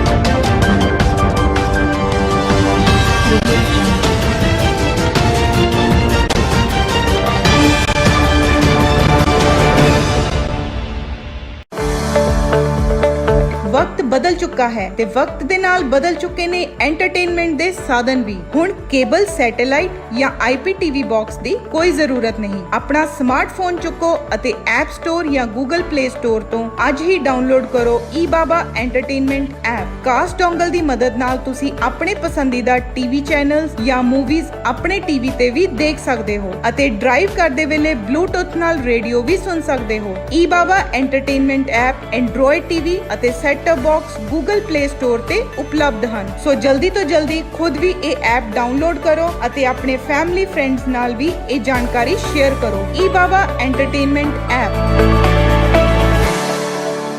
ਜੇਕਰ ਤੁਸੀਂ ਕੋਈ ਆਪਣਾ ਘਰ ਵੇਚਣਾ ਚਾਹੁੰਦੇ ਹੋ ਜਾਂ ਤੁਸੀਂ ਕੋਈ ਘਰ ਖਰੀਦਣਾ ਚਾਹੁੰਦੇ ਹੋ ਤਾਂ ਤੁਹਾਡਾ ਸੁਪਨੇ ਨੂੰ ਪੂਰਾ ਕਰਨਗੇ Vicky Singh.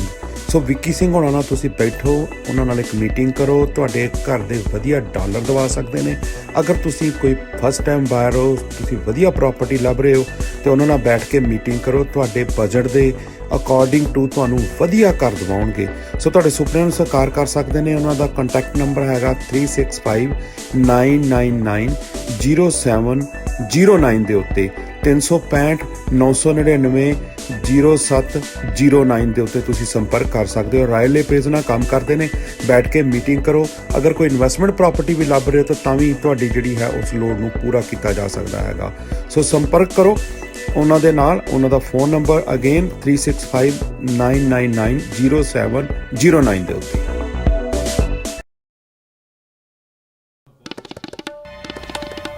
Don't worry about the funds. You will be provided as much as you want. इस तरीके से सिखों के दिलों में उबल रही इस बात को हम हमेशा के लिए खत्म कर सकते हैं मैडम। इसके बदले में परिवार आपका ख्याल रखेगा।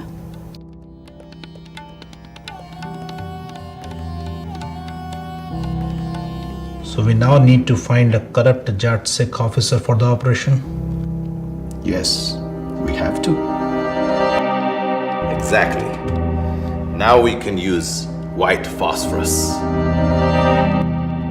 You're not dealing with a small and group of anti-Indian elements. You're dealing with Punjab. You don't know what happened with Mughals and the Britishers in Punjab.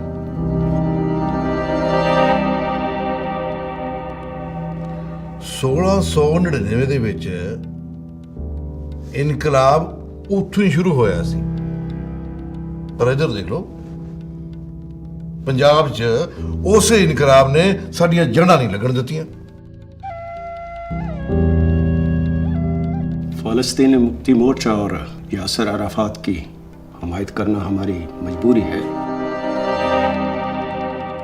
President Chernyenko agreed to finish the Sikh terrorism.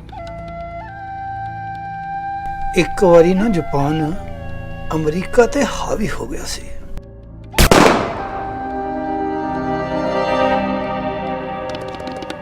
We are part of a nation's army. We have no religion. If any of you feel like your religious feelings are being hurt, then you have to leave this job. Am I understood? Yes, sir. Waheguru Waheguru ਕਰੋ ਤੇ ਹਥਿਆਰਾਂ ਨੂੰ ਕਰੋ ਸਾਫ਼। ਗੁਰੂ ਮਹਾਰਾਜ ਸਾਨੂੰ ਬਾਹਾਂ ਦੇ ਵਿੱਚ ਲੈਣ ਲਈ ਖੜੇ ਆ ਤੇ ਅਸੀਂ ਇਸ ਨਰਕੀ ਦੁਨੀਆ ਤੋਂ ਕੀ ਲੈਣਾ। ਦੇਸ਼ ਸ਼ਿਵਾਵਰ ਹੋਏ ਹੈ ਸ਼ੁਭ ਕਰਮਨ ਤੇ ਕਬ ਹੋਣ।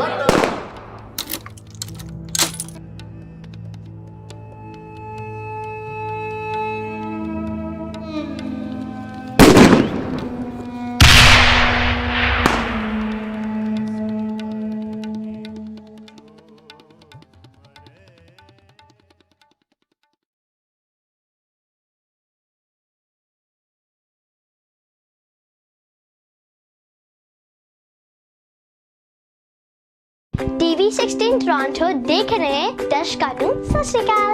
मैं केविन गुरपाल लेके आ रही हूँ प्रोग्राम मस्ती विद किड्स। अगर तुहाडी एज 5 to 14 है फिर तुसी इस प्रोग्राम विच पार्टिसिपेट कर सकते हो। अगर तुसी मेरे गेस्ट बनना चाहते हो contact tv16toronto@gmail.com या टेक्स्ट मैसेज और व्हाट्सएप करो 647-528-1016 ਤੇ ਫਿਰ ਮਿਲਦੇ ਆ ਪ੍ਰੋਗਰਾਮ ਮਸਤੀ with kids only on TV 16 Toronto ਤੇ।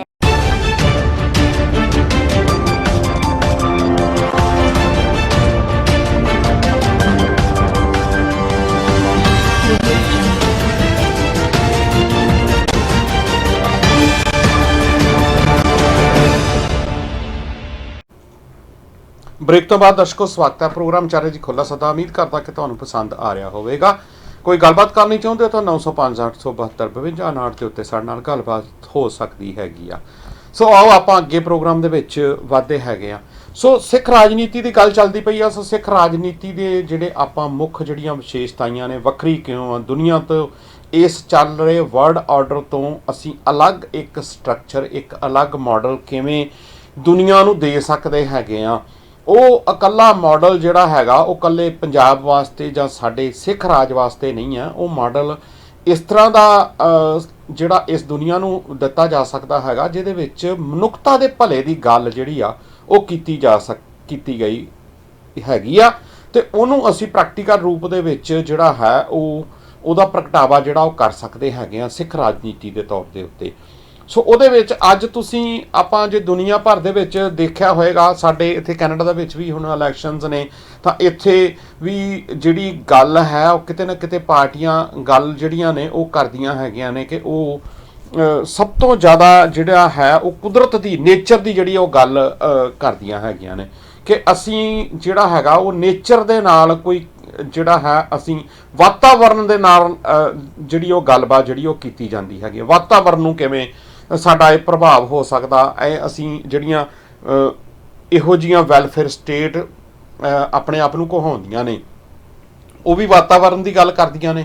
ਬਾਕੀ ਵੀ ਜਿਹੜੀਆਂ ਸਟੇਟਸ ਤੁਹਾਨੂੰ ਡੈਮੋਕ੍ਰੇਸੀ 'ਚ ਮਿਲਣਗੀਆਂ ਉਹ ਕਿਤੇ ਨਾ ਕਿਤੇ ਆਪਣੇ ਮੈਨੀਫੈਸਟੋ ਦੇ ਵਿੱਚ ਜਾਂ ਆਪਣੀ ਗੱਲਬਾਤ ਦੇ ਵਿੱਚ ਇੱਕ ਚੀਜ਼ ਦਾ ਜਿਹੜਾ ਉਹ ਚਾਹੇ ਉਹਦੇ ਤੇ ਕੁਝ ਕੰਮ ਹੋਵੇ ਜਾਂ ਨਾ ਹੋਵੇ, ਲੇਕਿਨ ਉਹ ਗੱਲ ਕਰਦੇ ਨੇ ਕਿ ਅਸੀਂ ਵਾਤਾਵਰਨ ਦੇ ਨਾਲ ਸੰਬੰਧਿਤ ਅਸੀਂ ਆਹ ਪ੍ਰੋਗਰਾਮ ਉਲੀਕਾਂਗੇ ਅਗਲੇ 5 ਈਅਰ ਲਈ 10 ਈਅਰ ਲਈ, ਉਹਨਾਂ ਦੇ ਜੋ ਵੀ ਪਲਾਨਸ ਹੁੰਦੇ ਨੇ ਉਹਨਾਂ ਦੇ ਮੁਤਾਬਕ ਉਹ ਗੱਲਬਾਤ ਕਰਦੇ ਨੇ।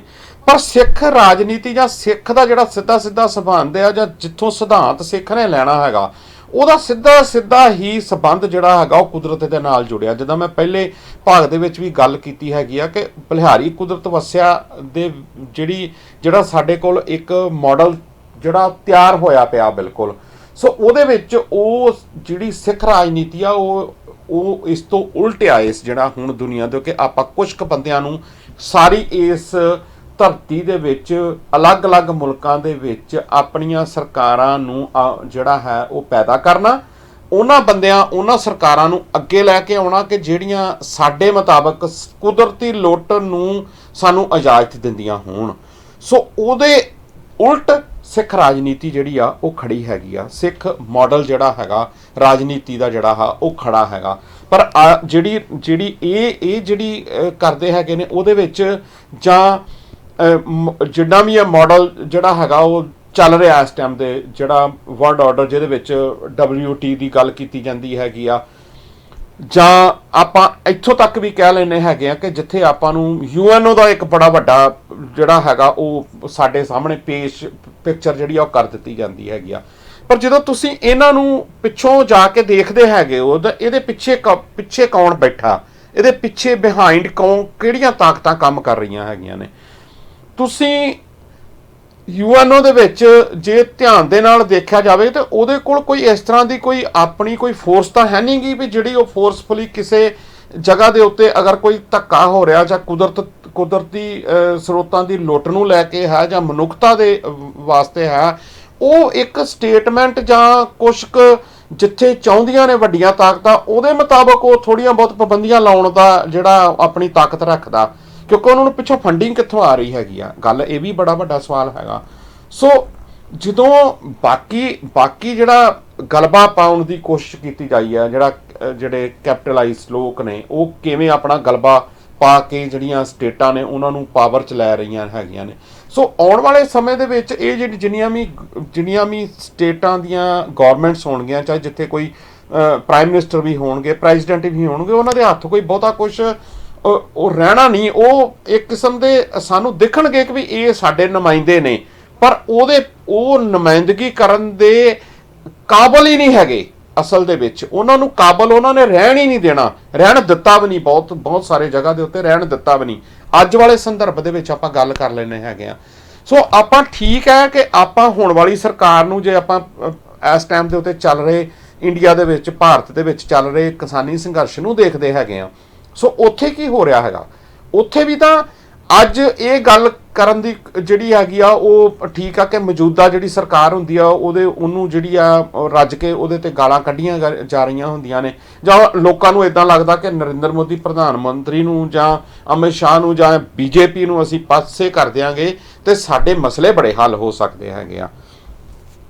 ਮੈਂ ਕਿਸੇ ਪਾਰਟੀ ਦੇ ਹੱਕ ਵਿੱਚ ਜਾਂ ਉਹਦੇ ਵਿਰੋਧ ਵਿੱਚ ਨਹੀਂ ਆ, ਲੇਕਿਨ ਗੱਲ ਇਹ ਹੈਗੀ ਆ ਕਿ ਉਹਦੇ ਵਿੱਚ ਜਿਹੜੇ ਪਾਲਿਸੀ ਮੇਕਰਸ ਨੇ ਉਹਨਾਂ ਨੇ ਤਾਂ ਜਿਹੜੀ ਛਾਲ ਮਾਰ ਲਈ ਆ, ਉਹਨਾਂ ਨੇ ਜਿਹੜੇ ਸਮਝੌਤੇ ਕਰ ਲਏ ਨੇ, ਉਹ ਉਹ ਲੋਕਾਂ ਦੇ ਨਾਲ ਜਿਹੜੇ ਸਮਝੌਤੇ ਕਰ ਲਏ ਨੇ, ਜਿੱਥੇ ਉਹਨਾਂ ਨੇ ਉਸ ਪੂਲ 'ਚ ਜਾ ਡਿੱਗੇ ਨੇ, ਜਿੱਥੇ ਵਰਲਡ ਟ੍ਰੇਡ ਵਾਲਿਆਂ ਨੇ ਡਾਇਰੈਕਟਲੀ ਉੱਥੇ ਇਨਵੋਲਵਮੈਂਟ ਹੋ ਗਈ ਆ, ਉਹਦੇ ਵਿੱਚ ਆ ਕਈ ਵਾਰੀ ਛਾਲ ਮਾਰਦੇ ਨੇ ਜਾਂ ਐਡੀਆਂ ਉੱਚੀਆਂ ਉਹ ਛਾਲਾਂ ਮਾਰਦੇ ਨੇ। ਆ ਜਿਹੜੇ ਲੋਕ ਉੱਥੇ ਬੈਠੇ ਹੋਏ ਨੇ, ਜਿਹੜੇ ਲੋਕ ਗੱਲਬਾਤ ਕਰਦੇ ਨੇ ਕਿ ਦੇਖੋ ਜੀ ਉੱਥੇ ਤਾਂ ਕੈਨੇਡਾ ਦੇ ਪ੍ਰਾਈਮ ਮਿਨਿਸਟਰ ਨੇ ਤਾਂ ਦੇਖੋ ਜੀ ਕਿਸਾਨਾਂ ਦੇ ਹੱਕ ਦੇ ਵਿੱਚ ਜਿਹੜੀ ਆ ਉਹ ਆਵਾਜ਼ ਮਾਰ ਦਿੱਤੀ ਹੈਗੀ ਆ ਕਿ ਤੁਸੀਂ ਉਹਨਾਂ ਨੂੰ ਜਿਹੜਾ ਹੈ ਉਹ ਪ੍ਰੋਟੈਸਟ ਜਿਹੜਾ ਉਹਦੇ ਤੋਂ ਨਾ ਰੋਕੋ। ਕੈਨੇਡੀਅਨ ਪ੍ਰਾਈਮ ਮਿਨਿਸਟਰ ਨੇ ਸਿਰਫ ਪ੍ਰੋਟੈਸਟ ਜਿਹੜਾ ਹੈ ਉਹ ਕਰਨ ਵਾਸਤੇ ਕਿਹਾ, ਉਹਨਾਂ ਨੇ ਇਹ ਤਾਂ ਨਹੀਂ ਕਿਹਾ ਕਿ ਉੱਥੇ ਕਾਨੂੰਨ ਜਿਹੜੇ ਨੇ ਰੱਦ ਕਰ ਦਿਓ, ਜਦ ਕਿ ਕੈਨੇਡਾ ਵਰਗਿਆਂ ਨੇ 67-68 ਵਾਰ ਇੰਡੀਆ ਦੇ ਉੱਤੇ ਇਸ ਚੀਜ਼ ਦਾ ਪ੍ਰੈਸ਼ਰ ਪਾਇਆ ਹੈਗਾ ਕਿ ਤੁਸੀਂ ਜਿਹੜਾ ਹੈਗਾ ਉਹ ਇਹ ਜਿਹੜੇ ਆ ਰਿਫਾਰਮ ਆ, ਜਿਹੜਾ ਐਗਰੀਕਲਚਰ ਰਿਫਾਰਮ ਆ, ਇਹਦੇ ਜਿਹੜਾ ਐਗਰੀਮੈਂਟ ਦੇ ਅਕੋਰਡਿੰਗ ਟੂ ਇਹਨੂੰ ਫੁੱਲਫਿਲ ਕਰੋ। ਸੋ ਜਦੋਂ ਆਪਾਂ ਇਹ ਸਾਰੇ ਨੂੰ ਵੱਡੇ ਰੂਪ ਦੇ ਵਿੱਚ ਵੱਡੇ ਪੈਮਾਨੇ 'ਚ ਰੱਖ ਕੇ ਦੇਖਦੇ ਹਾਂ ਨਾ, ਤੇ ਫਿਰ ਸਾਨੂੰ ਪਿਕਚਰ ਹੋਰ ਜਿਹੜੀ ਆ ਉਹ ਕਲੀਅਰ ਹੋ ਜਾਂਦੀ ਆ। ਸੋ ਉੱਥੇ ਸਾਨੂੰ ਇਸ ਤਰ੍ਹਾਂ ਲੱਗਦਾ ਕਿ ਸ਼ਾਇਦ 3 ਕਾਨੂੰਨ ਜਿਹੜੇ ਨੇ ਉਹ ਅਸੀਂ ਜਿਹੜੇ ਨੇ ਉਹ ਨਾ ਲਾਗੂ ਹੋਣ ਦਿਆਂਗੇ ਤੇ ਅਸੀਂ ਬਚ ਜਾਵਾਂਗੇ ਉੱਥੇ, ਤੇ ਅਸਲ ਦੇ ਵਿੱਚ ਐਦਾਂ ਪੋਸੀਬਲ ਨਹੀਂ ਹੈ। ਸੋ ਅੱਜ ਦੀ ਡੇਟ ਦੇ ਵਿੱਚ ਸਾਡੇ ਕੋਲ ਜਿਹੜਾ ਇਹ ਮਾਡਲ, ਜਿਸ ਮਾਡਲ ਦੀ ਜਾਂ ਜਿਸ ਸਿੱਖ ਰਾਜਨੀਤੀ ਦੀ ਮੈਂ ਗੱਲ ਕਰ ਰਿਹਾ ਨਾ, ਇਹਦਾ ਇੱਕ ਬੜਾ ਵੱਡਾ ਜਿਹੜਾ ਸੀਗਾ ਉਹ ਫਾਇਦਾ ਹੋ ਸਕਦਾ ਸੀਗਾ ਉੱਥੇ ਦੇ ਲੋਕਾਂ ਵਾਸਤੇ, ਕਿਉਂਕਿ ਇੱਕ ਮਾਡਲ, ਇੱਕ ਸਟਰਕਚਰ ਦੇਣ ਦੀ ਉੱਥੇ ਕੋਸ਼ਿਸ਼ ਕੀਤੀ ਗਈ ਆ। ਲੇਕਿਨ ਉੱਥੇ ਦੇ ਜਿਨ੍ਹਾਂ ਨੂੰ ਜਿਹੜੇ ਲੋਕ ਇਹ ਕਹਿੰਦੇ ਨੇ ਕਿ ਅਸੀਂ ਸਾਡੇ ਕੋਲ ਤਾਂ ਜੀ 50 ਸਾਲ ਦਾ ਜਿਹੜਾ ਹੈਗਾ ਉਹ ਸਾਡੇ ਕੋਲ ਤਜਰਬਾ, ਜਾਂ ਜਿਹੜੇ ਉੱਥੇ ਜਿਹੜੇ ਨੁਮਾਇੰਦਗੀ ਕਰ ਰਹੀ ਕਲਾਸ ਆ, ਉੱਥੇ ਜਿਹੜੇ ਖੱਬੇ ਪੱਖੀਆਂ ਲਾ ਲਓ, ਜ਼ਿਆਦਾਤਰ ਉਹਨਾਂ ਦਾ ਹੀ ਗਲਬਾ, ਉਹ ਚਾਹੇ ਉਹਨਾਂ ਨੇ ਕਈਆਂ ਨੇ ਵਿੱਚ ਗਾਤਰੇ ਵੀ ਪਾਏ ਹੋਏ ਆ, ਅੰਮ੍ਰਿਤ ਵੀ ਛਕਿਆ ਹੋਇਆ, ਸਿੱਖੀ ਸਰੂਪ ਦੇ ਵਿੱਚ ਵੀ ਨੇ, ਪਰ ਉਹ ਸਿੱਖ ਸਿਧਾਂਤਾਂ ਤੋਂ ਮੁਨਕਰ ਨੇ ਉਹ ਲੋਕ। ਉਹਦੇ ਵਿੱਚ ਲੜਾਈ ਅੱਜ ਜਿਹੜੀ ਸੀਗੀ, ਉਹ ਲੜਾਈ ਦਾ ਰੂਪ ਜਿਹੜਾ ਸੀਗਾ ਉਹ ਸਿੱਖ ਸਿਧਾਂਤਾਂ ਮੁਤਾਬਕ ਦਿੱਤਾ ਜਾ ਸਕਦਾ ਸੀਗਾ। ਉਹਦੇ ਵਿੱਚ ਉੱਥੇ ਹੋ ਸਕਦਾ ਸੀ ਕਿਤੇ ਕਿਤੇ ਉਹ ਪ੍ਰਗਟ ਵੀ ਹੋਇਆ, ਐਸੀ ਗੱਲ ਨਹੀਂ, ਪਿਛਲੇ ਸਮੇਂ ਦੇ ਦੌਰਾਨ ਪ੍ਰਗਟ ਹੋਇਆ ਪੂਰੀ ਤਰ੍ਹਾਂ ਦੇ ਨਾਲ। ਪਰ ਉੱਥੇ ਹੀ ਉਹ ਸਟੇਜ ਦੇ ਉੱਤੋਂ, ਚਾਹੇ ਉਹ ਨਿਸ਼ਾਨ ਸਾਹਿਬ ਦੀ ਸ਼ਮੂਲੀਅਤ ਨੂੰ ਲੈ ਕੇ ਆ, ਚਾਹੇ ਉੱਥੇ ਕੁਝ ਜਿਹੜੇ ਚੰਗੇ ਬੁਲਾਰੇ ਸੀ, ਬੜੇ ਇੰਟੈਲੀਜੈਂਟ ਬੰਦੇ ਸੀ ਜਿਨ੍ਹਾਂ ਦੀ ਸ਼ਮੂਲੀਅਤ ਹੋਣੀ ਜ਼ਰੂਰੀ ਸੀ, ਉਹਨਾਂ ਨੂੰ ਨਕਾਰ ਦਿੱਤਾ ਗਿਆ, ਜਵਾਨੀ ਨੂੰ ਨਕਾਰ ਦਿੱਤਾ ਗਿਆ, ਕਿਉਂਕਿ ਉਹ ਲੋਕਾਂ ਨੂੰ ਅਸਲ ਦੇ ਵਿੱਚ ਇਹ ਚੀਜ਼ ਪੂਰੇ ਜਿਹੜਾ ਹੈਗਾ ਉਹ ਪੂਰੇ ਚੀਜ਼ ਦੀ ਜਿਹੜੀ ਆ ਜਾਣਕਾਰੀ ਆ, ਸਮਝ ਨਹੀਂ ਹੈ ਪੂਰੀ ਤਰ੍ਹਾਂ ਦੇ ਨਾਲ। ਉਹ ਉਸ ਨੂੰ ਉਸ ਸਿਰਫ ਕਟਹਿਰੇ 'ਚ ਰੱਖ ਕੇ ਸੋਚ ਰਹੇ ਨੇ ਕਿ ਜਿਹੜੀ ਇਹ ਚੀਜ਼ ਹੈਗੀ ਆ। ਪਰ ਉਹ ਜਿਨ੍ਹਾਂ ਦੇ ਨਾਲ ਲੜ ਰਹੇ ਨੇ, ਜਿਨ੍ਹਾਂ ਦੇ ਨਾਲ ਉਹਨਾਂ ਕੋਲ ਮਨਵਾਉਣ ਦੀ, ਉਹ ਆਪਣੀ ਮੰਗ ਮਨਵਾਉਣ ਦੀ ਕੋਸ਼ਿਸ਼ ਕਰਦੇ ਪਏ ਨੇ, ਉਹਦੀ ਕਿਸਮਤ ਦਾ ਜਦੋਂ ਉਹਨਾਂ ਲੋਕਾਂ ਨੇ ਇਹਨਾਂ ਲੋਕਾਂ ਦੀ ਸਾਰੀ ਐਗਰੀਕਲਚਰ ਡਿਪਾਰਟਮੈਂਟ ਦਾ ਜਿਹੜਾ ਹੈਗਾ ਫੈਸਲਾ ਕਰਨਾ ਸੀ ਜਾਂ ਕੀਤਾ ਫੈਸਲਾ, ਇਹਨਾਂ ਲੋਕਾਂ ਨੂੰ ਪੁੱਛਿਆ ਥੋੜੀ ਗਿਆ ਉਹਨਾਂ ਦਾ ਫੈਸਲਾ ਕਰਨ ਵਾਸਤੇ ਉਹਨਾਂ ਨੇ ਕੋਈ ਇਸ ਤਰ੍ਹਾਂ ਦਾ ਰੈਫਰੈਂਡਮ ਤਾਂ ਨਹੀਂ ਕਰਾਇਆ, ਇਸ ਤਰ੍ਹਾਂ ਦੀ ਕੋਈ ਗੱਲਬਾਤ ਨਹੀਂ ਕੀਤੀ ਕਿ ਲਓ ਜੀ ਤੁਹਾਡੀ ਅਸੀਂ ਕਿਸਮਤ ਦਾ ਫੈਸਲਾ ਇਹ ਕਰਨ ਲੱਗੇ ਆ। ਉਹਨਾਂ ਨੇ ਤਾਂ ਕਾਨੂੰਨ ਜਿਹੜੇ ਨੇ ਉਹ ਬਣਾ ਕੇ ਪਾਸ ਕਰਾ ਕੇ ਲਾਗੂ ਕਰ ਦਿੱਤੇ। ਉਹਦੇ ਕਾਰਨ ਉਹ ਲਾਗੂ ਕਰਵਾਉਣ ਵਾਲੇ ਕੌਣ ਸੀਗੇ? ਉਹ ਲਾਗੂ ਕਰਾਉਣ ਦੇ ਪਿੱਛੇ ਜਿਹੜਾ ਕੈਪੀਟਲਾਈਜ਼ ਲੋਕ ਬੈਠੇ ਹੋਏ ਨੇ। ਸੋ ਉਹਨਾਂ ਨੇ ਤਾਂ ਉਹਨਾਂ ਦੇ ਆਪਣੇ ਵਾਅਦੇ ਮੁਤਾਬਕ ਉਹਨਾਂ ਨੂੰ ਇਹ ਚੀਜ਼ ਜਿਹੜੀ ਸੀ ਉਹ ਪਿੱਛੇ ਹਟ ਹੀ ਨਹੀਂ ਸਕਦੇ ਸੀਗੇ। ਜਾਂ ਤੇ ਉਹ ਲੋਕਾਂ ਵੱਲ ਮੂੰਹ ਕਰਕੇ ਦੇਖਣ, ਜਿਹੜੀ ਇਹ ਸਟੇਟ ਆ, ਜਿਹੜੀ ਨੇਸ਼ਨ ਬਿਲਡ ਅਪ ਦਾ ਜਿਹੜਾ ਕਨਸੈਪਟ ਹੈਗਾ, ਉਹਦੇ ਵਿੱਚ ਹੀ ਇਹ ਚੀਜ਼ ਨਹੀਂ ਪਈ ਹੈਗੀ ਕਿ ਉਹ ਲੋਕਾਂ ਵੱਲ ਮੂੰਹ ਕਰਕੇ ਦੇਖੇ, ਉਹ ਲੋਕਾਂ ਦੀ ਭਲਾਈ ਵੱਲ ਸੋਚੇ। ਉਹ ਤਾਂ ਉਹਦਾ ਸਿੱਧਾ ਸੰਪਰਕ ਜਿਹੜਾ ਹੈਗਾ ਉਹ ਕੈਪੀਟਲਾਈਜ਼ ਦੇ ਨਾਲ ਜਿਹੜਾ ਹੈ ਕੈਪੀਟਲਿਜ਼ਮ ਦੇ ਨਾਲ ਜਾ ਕੇ ਜੁੜ ਜਾਂਦਾ ਹੈਗਾ। ਜਦੋਂ ਕੈਪੀਟਲਿਜ਼ਮ ਦੇ ਨਾਲ ਉਹਦਾ ਸੰਬੰਧ ਜੁੜ ਜਾਏਗਾ, ਜਦੋਂ ਉਹ ਉਸ ਸਟੇਟ ਨੂੰ ਬਿਲਡ ਕਰਨ ਦੇ ਵਿੱਚ ਉਹ ਕੈਪੀਟਲਾਈਜ਼ ਲੋਕ ਜਿਹੜੇ ਪਿੱਛੇ ਬਿਹਾਈਂਡ ਨੇ, ਫਿਰ ਉਹਨਾਂ ਨੇ ਆਪਣੇ ਫਾਇਦੇ ਅਨੁਸਾਰ ਹੀ ਆਪਣੇ ਜਿਹੜੀਆਂ ਨੀਤੀਆਂ ਨੇ ਉਹਨਾਂ ਸਰਕਾਰਾਂ ਕੋਲ ਬਣਾਉਣੀਆਂ ਹੈਗੀਆਂ ਨੇ। ਜਾਂ ਉਹਦੇ ਵਿੱਚ ਵੱਡੇ ਰੂਪ ਦੇ ਵਿੱਚ ਇਸ ਵਰਲਡ ਆਰਡਰ ਦੇ ਵਿੱਚ ਤੁਸੀਂ ਦੇਖਿਆ ਹੋਣਾ, ਕਿਤੇ ਜਿਹੜੀ ਹੈਗੀ ਉਹ ਚਰਚ ਜਿਹੜੀ ਉਹ ਸਟੇਟ ਬਣ ਜਾਂਦੀ ਆ, ਜਿੱਥੇ ਉਹਨਾਂ ਨੂੰ ਲੋੜ ਪੈਂਦੀ ਹੈਗੀ ਆ, ਕਿਤੇ ਸਟੇਟ ਜਿਹੜੀ ਉਹ ਚਰਚ ਬਣ ਜਾਂਦੀ ਹੈਗੀ ਆ। ਇਸ ਤਰ੍ਹਾਂ ਦੇ ਨਾਲ ਹੀ ਤੁਸੀਂ ਅੱਜ ਦੇ ਸੰਦਰਭ ਦੇ ਵਿੱਚ ਭਾਰਤ ਦੇ ਵਿੱਚ ਆ ਜਿਹੜਾ ਸ਼ੰਕਰਾ ਮੱਠ ਲਾ ਲਓ ਤੁਸੀਂ ਉੱਥੋਂ, ਤੇ ਅੱਜ ਦੀ ਜਿਹੜੀ ਰਾਜਨੀਤੀ ਜਿਹੜੀ ਪਈ ਹੈਗੀ ਆ ਉਹਦੇ ਪਿੱਛੇ ਬਿਹਾਈਂਡ 'ਚ ਤੁਸੀਂ ਦੇਖੋਗੇ ਤਾਂ ਉਹਦੇ 'ਚ ਬ੍ਰਾਹਮਣਵਾਦ, ਹਿੰਦੂਇਜ਼ਮ ਜਿਹੜਾ ਹੈਗਾ ਉਹ ਸਿੱਧਾ ਜਿਹੜਾ ਹੈਗਾ ਉਹ ਕੰਟਰੋਲ ਕਰ ਰਿਹਾ ਹੈਗਾ ਉਹ ਚੀਜ਼ ਨੂੰ।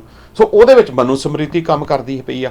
ਸੋ ਮਨੂ ਸਮ੍ਰਿਤੀ ਤਾਂ ਸਿੱਧੀ ਕੁਚਲਦੀ ਆ ਨਾ ਇਨਸਾਨ, ਉਹ ਸਿੱਧਾ ਉਹਦੇ ਵਿੱਚ ਇਨਸਾਨੀਅਤ ਦੀ ਗੱਲ, ਮਨੁੱਖਤਾ ਦੀ ਗੱਲ, ਕੁਦਰਤ ਦੀ ਗੱਲ ਤਾਂ ਕਿਤੇ ਨਾਮੋ ਨਿਸ਼ਾਨ ਹੀ ਤੁਹਾਨੂੰ ਦਿਸਦਾ ਨਹੀਂ ਹੈਗਾ।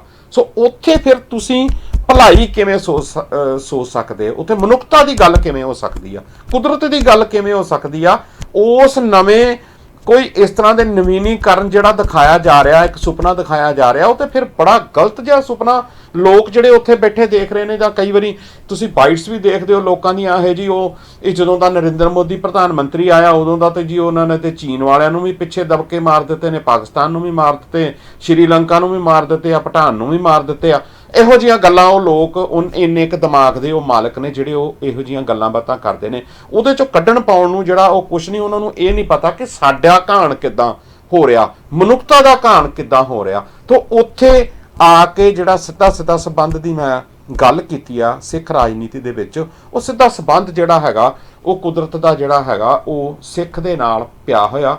ਸੋ ਸਿੱਖ ਰਾਜਨੀਤੀ 'ਚ ਇੱਕ ਬਹੁਤ ਵੱਡੀ ਮਹੱਤਤਾ ਰੱਖਦੀ ਆ ਕੁਦਰਤ ਦੇ ਵਿੱਚ।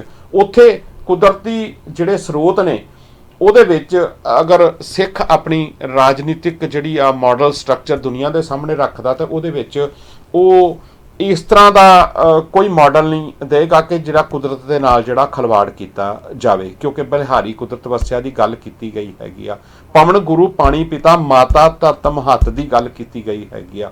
ਸੋ ਉਹਦੇ ਵਿੱਚ ਫਿਰ ਸਾਰਾ ਕੁਛ ਹੀ ਜਿਹੜਾ ਉਹ ਵਿੱਚ ਆ ਜਾਂਦਾ ਹੈਗਾ। ਸੋ ਜਦੋਂ ਇਹ ਸਾਰਾ ਕੁਝ ਵਿੱਚ ਆ ਜਾਣਾ ਹੈਗਾ, ਸੋ ਉਹਦੇ ਵਿੱਚ ਫਿਰ ਸਿੱਖ ਰਾਜਨੀਤੀ ਦੇ ਜਿਹੜੇ ਇਹ ਮੁੱਖ ਆਧਾਰ ਨੇ, ਫਾਊਂਡੇਸ਼ਨ ਆ, ਤੇ ਇਹਦੇ ਵਿੱਚ ਫਿਰ ਕੋਈ ਇਹੋ ਜਿਹੀ ਚੀਜ਼ ਤੁਹਾਨੂੰ ਲੱਗਦੀ ਨਹੀਂ। ਉੱਥੇ ਫਿਰ ਸਿੱਧਾ ਅਧਿਕਾਰ ਜਿਹੜਾ ਹੈਗਾ ਉਹ ਕੁਛ ਕੁ ਲੋਕਾਂ ਦਾ, ਉਹ ਕੁਛ ਕੁ ਜਿਹੜੇ ਲੋਕ ਨੇ ਪੂੰਜੀਪਤੀ ਲੋਕ ਨੇ ਉਹਨਾਂ ਦਾ ਅਧਿਕਾਰ ਨਹੀਂ ਕੁਦਰਤ ਤੇ ਹੋਏਗਾ।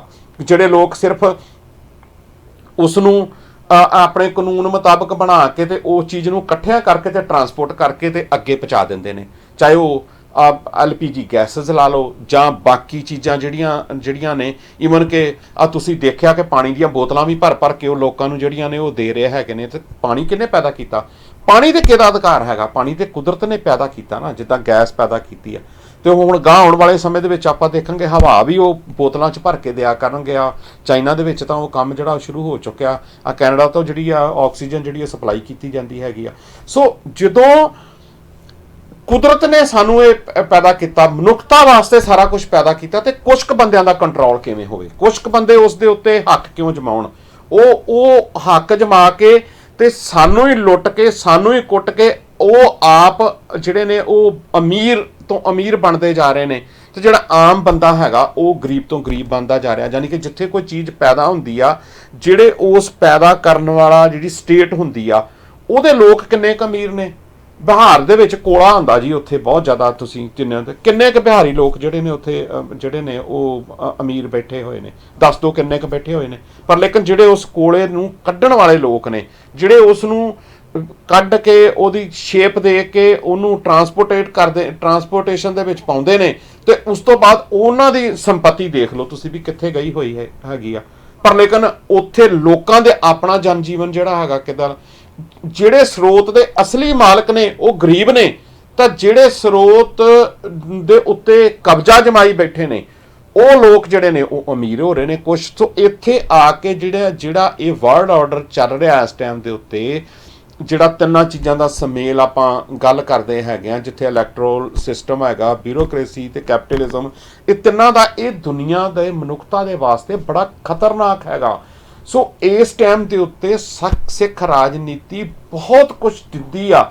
ਇਹ ਇਸ ਪੱਖ ਤੋਂ ਨਹੀਂ ਦਿੰਦੀ ਜਾਂ ਇਸ ਪੱਖ ਤੋਂ ਅਸੀਂ ਤਾਂ ਆਪਣੇ ਆਪ ਨੂੰ ਇਹ ਗੱਲ ਕਹਿਣੀ ਆ ਆਪਣੇ ਕਰਕੇ ਆਪਣੀ ਹੋਂਦ ਨੂੰ ਬਚਾਉਣ ਵਾਸਤੇ, ਪਰ ਇਹ ਮਨੁੱਖਤਾ ਨੂੰ ਆਪਣੇ ਕੜਾਵੇ 'ਚ ਲੈਂਦੀ ਆ ਨਾ।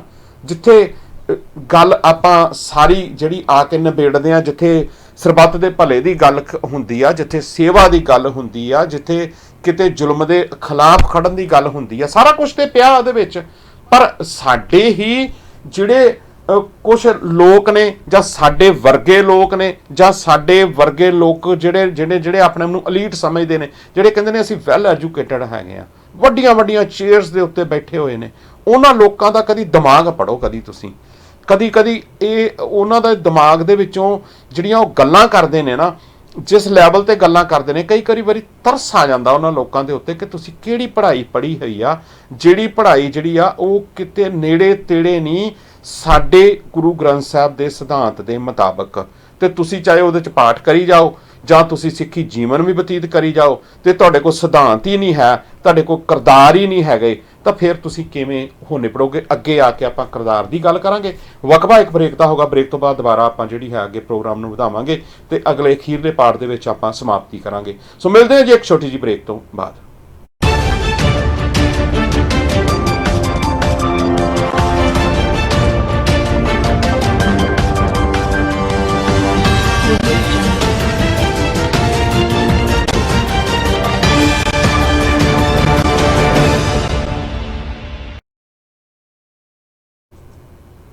ਸੋ ਬ੍ਰੇਕ ਤੋਂ ਬਾਅਦ ਦਰਸ਼ਕੋ ਸਵਾਗਤ ਹੈ ਪ੍ਰੋਗਰਾਮ ਚੱਲ ਰਿਹਾ ਜੀ ਖੁੱਲਾ ਸੱਦਾ। ਉਮੀਦ ਕਰਦਾ ਕਿ ਪ੍ਰੋਗਰਾਮ ਤੁਹਾਨੂੰ ਪਸੰਦ ਆ ਰਿਹਾ ਹੋਵੇਗਾ। ਅੱਜ ਇਸ ਹਫਤੇ ਦਾ ਅਖੀਰਲਾ ਪ੍ਰੋਗਰਾਮ ਆ। ਫਿਰ ਆਪਾਂ ਸੋਮਵਾਰ ਵਾਲੇ ਦਿਨ ਨਵੇਂ ਟੌਪਿਕ ਨਾਲ ਨਵੇਂ ਜਿਹੜਾ ਹੈਗਾ ਮਿਲਾਂਗੇ ਤੁਹਾਨੂੰ।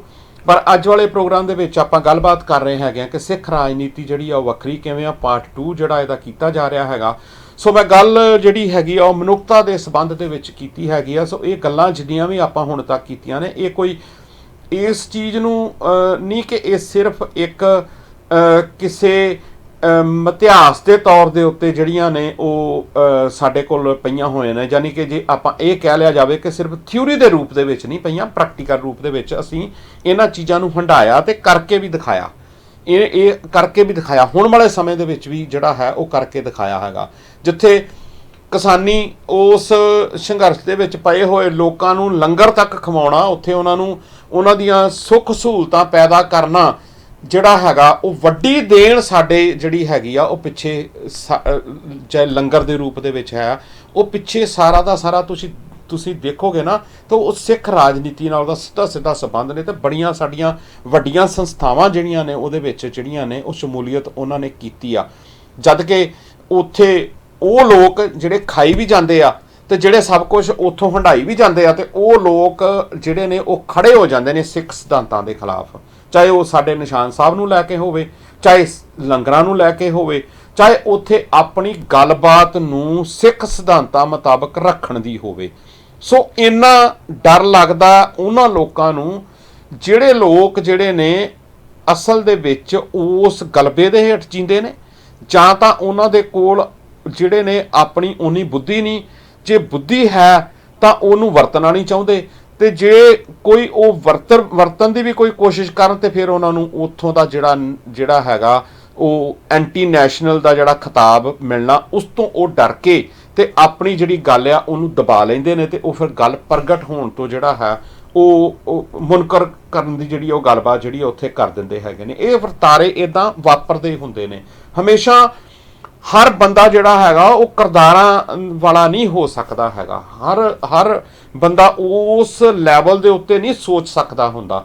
ਸੋ ਜਿੱਥੇ ਕਿਤੇ ਤੁਸੀਂ ਕੋਈ ਬਦਲਾਵ ਲੈ ਕੇ ਆਉਣਾ ਹੁੰਦਾ ਨਾ, ਬਦਲਾਵ ਲੈਣ ਦੇ ਵਿੱਚ ਬਹੁਤ ਵੱਡੇ ਬੰਦਿਆਂ ਦੀ ਸ਼ਮੂਲੀਅਤ ਵੀ ਨਹੀਂ ਹੁੰਦੀ ਹੈਗੀ, ਬਹੁਤ ਵੱਡੀ ਗਿਣਤੀ, ਮੈਂ ਵੱਡੇ ਮੀਨਸ ਕਿ ਗਿਣਤੀ ਦੀ ਗੱਲ ਕਰਦਾ, ਉਹਦੇ 'ਚ ਕੋਈ ਬਹੁਤ ਵੱਡੀ ਗਿਣਤੀ ਉਸ ਟਾਈਮ ਦੇ ਉੱਤੇ ਨਹੀਂ ਹੁੰਦੀ ਹੈਗੀ। ਕੁਛ ਕੀ ਬੰਦੇ ਚੱਲਦੇ ਹੁੰਦੇ ਨੇ ਜਿਹੜੇ ਬਦਲਾਵ ਲੈ ਕੇ ਆਉਂਦੇ ਨੇ, ਜਾਂ ਜਿਹੜੇ ਕੋਈ ਸਿਧਾਂਤ ਦਿੰਦੇ ਨੇ, ਸਮਾਜਿਕ ਸਿਧਾਂਤ ਦਿੰਦੇ ਨੇ, ਸਮਾਜ ਨੂੰ ਕੁਝ ਦਿੰਦੇ ਨੇ।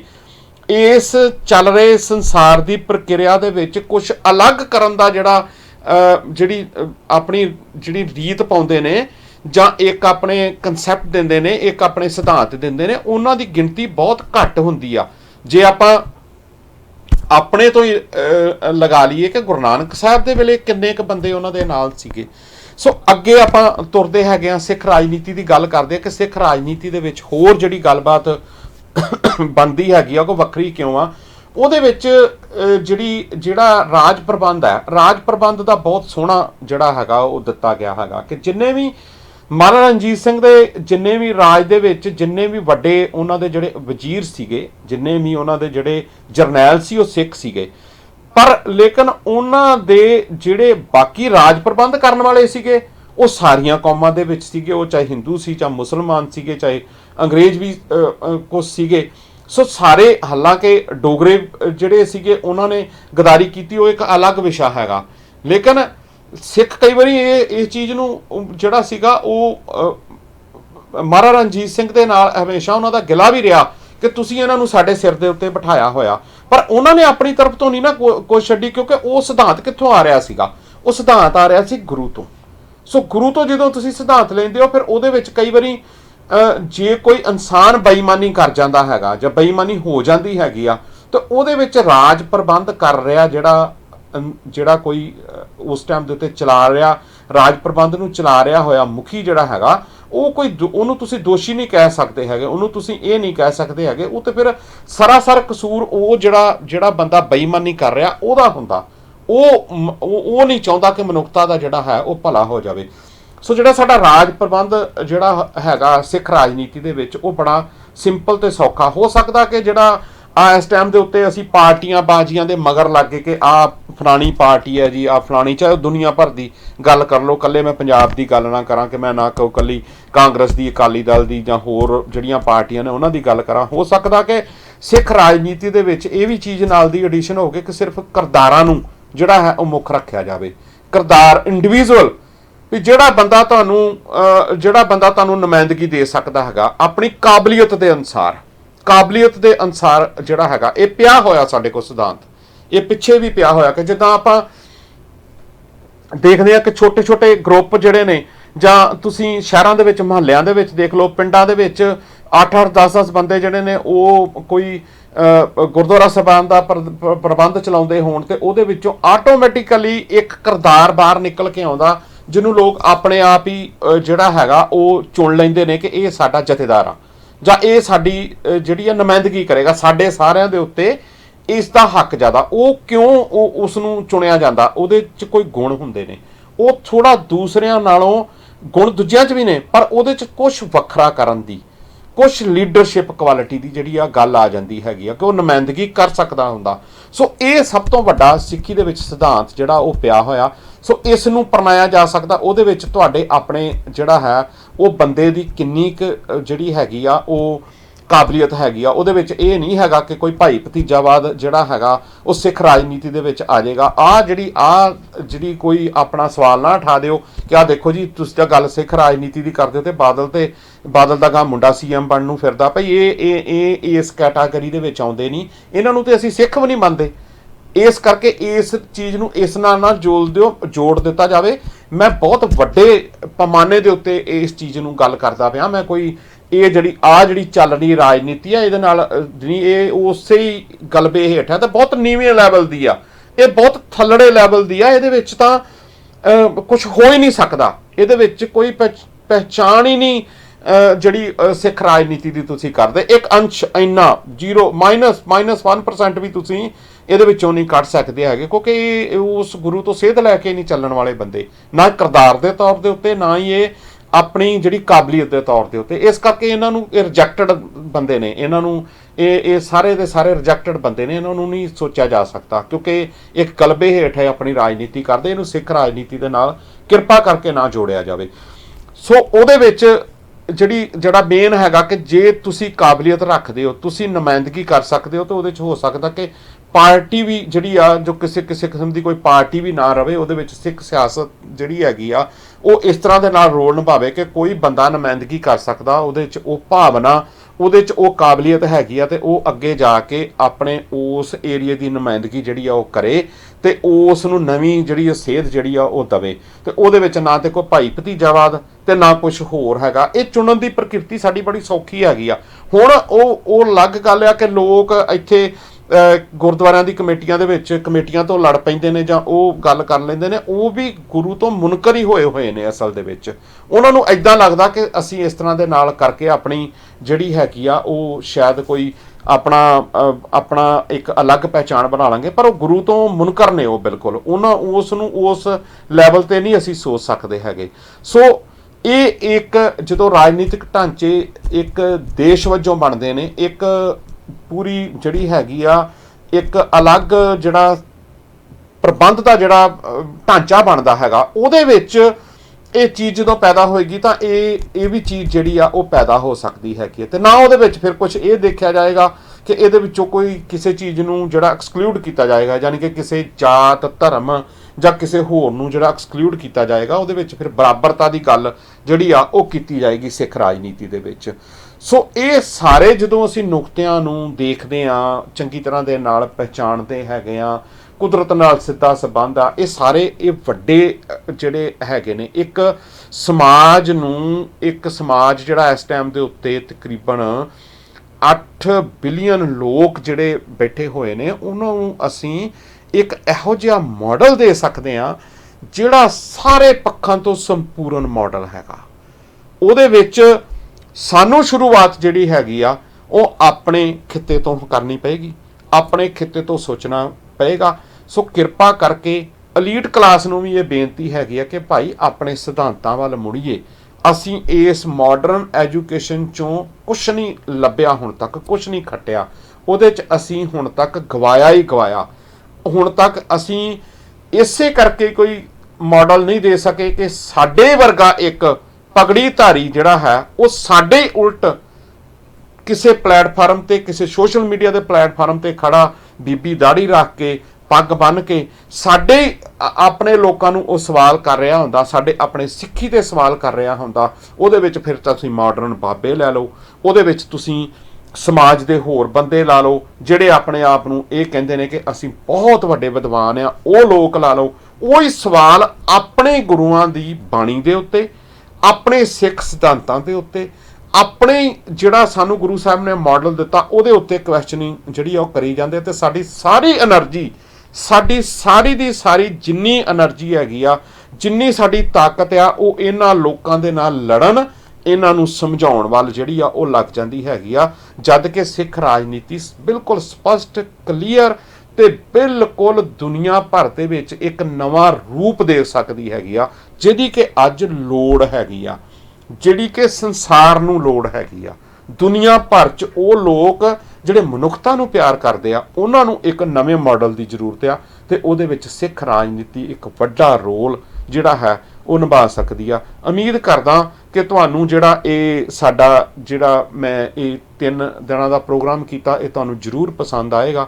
ਮੈਂ ਕਿਰਪਾ ਕਰਕੇ ਬੇਨਤੀ ਵੀ ਤੁਹਾਡੇ ਅੱਗੇ ਕਰਦਾ ਕਿ ਇਸ ਨੂੰ ਲਾਈਕ ਔਰ ਸ਼ੇਅਰ ਜ਼ਰੂਰ ਕਿਰਪਾ ਕਰਕੇ ਕਰ ਦਿਓ ਤਾਂ ਕਿ ਹੋਰ ਲੋਕਾਂ ਤੱਕ ਇਹ ਗੱਲ ਜਿਹੜੀ ਆ ਪਹੁੰਚਦੀ ਕਰ ਸਕੇ। ਤੇ ਆਪਣੇ ਲੈਵਲ ਦੇ ਉੱਤੇ ਮੈਂ ਬੇਨਤੀ ਕਰਦਾ ਕਿ ਤੁਸੀਂ ਵੀ ਆਪਣੀ ਜਿਹੜੀ ਇਨਪੁਟ ਜਿਹੜੀ ਆ ਆਪਣੇ ਲੈਵਲ ਤੇ ਜ਼ਰੂਰ ਆਪਣੇ ਸੋਸ਼ਲ ਮੀਡੀਆ ਅਕਾਊਂਟ ਦੇ ਉੱਤੇ ਜ਼ਰੂਰ ਪਾਇਆ ਕਰੋ ਤਾਂ ਕਿ ਅਸੀਂ ਦੁਨੀਆ ਭਰ ਦੇ ਵਿੱਚ ਇਸ ਮਾਡਲ ਨੂੰ, ਇਸ ਸਟਰਕਚਰ ਨੂੰ ਜਿਹੜਾ ਉਹ ਪ੍ਰਚਾਰ ਸਕੀਏ।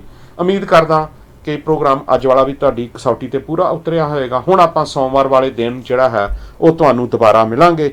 ਸੋ ਭੈ ਕਹੂ ਕੋ ਦੇਤ ਨਾ, ਨਹਿ ਪੈ ਮਾਨ ਤਾਨ, ਨਾਨਕ ਨਾਮ ਚੜ੍ਹਦੀ ਕਲਾ, ਤੇਰੇ ਭਾਣੇ ਸਰਬੱਤ ਦਾ ਭਲਾ। ਵਾਹਿਗੁਰੂ ਜੀ ਕਾ ਖਾਲਸਾ, ਵਾਹਿਗੁਰੂ ਜੀ ਕੀ ਫਤਿਹ।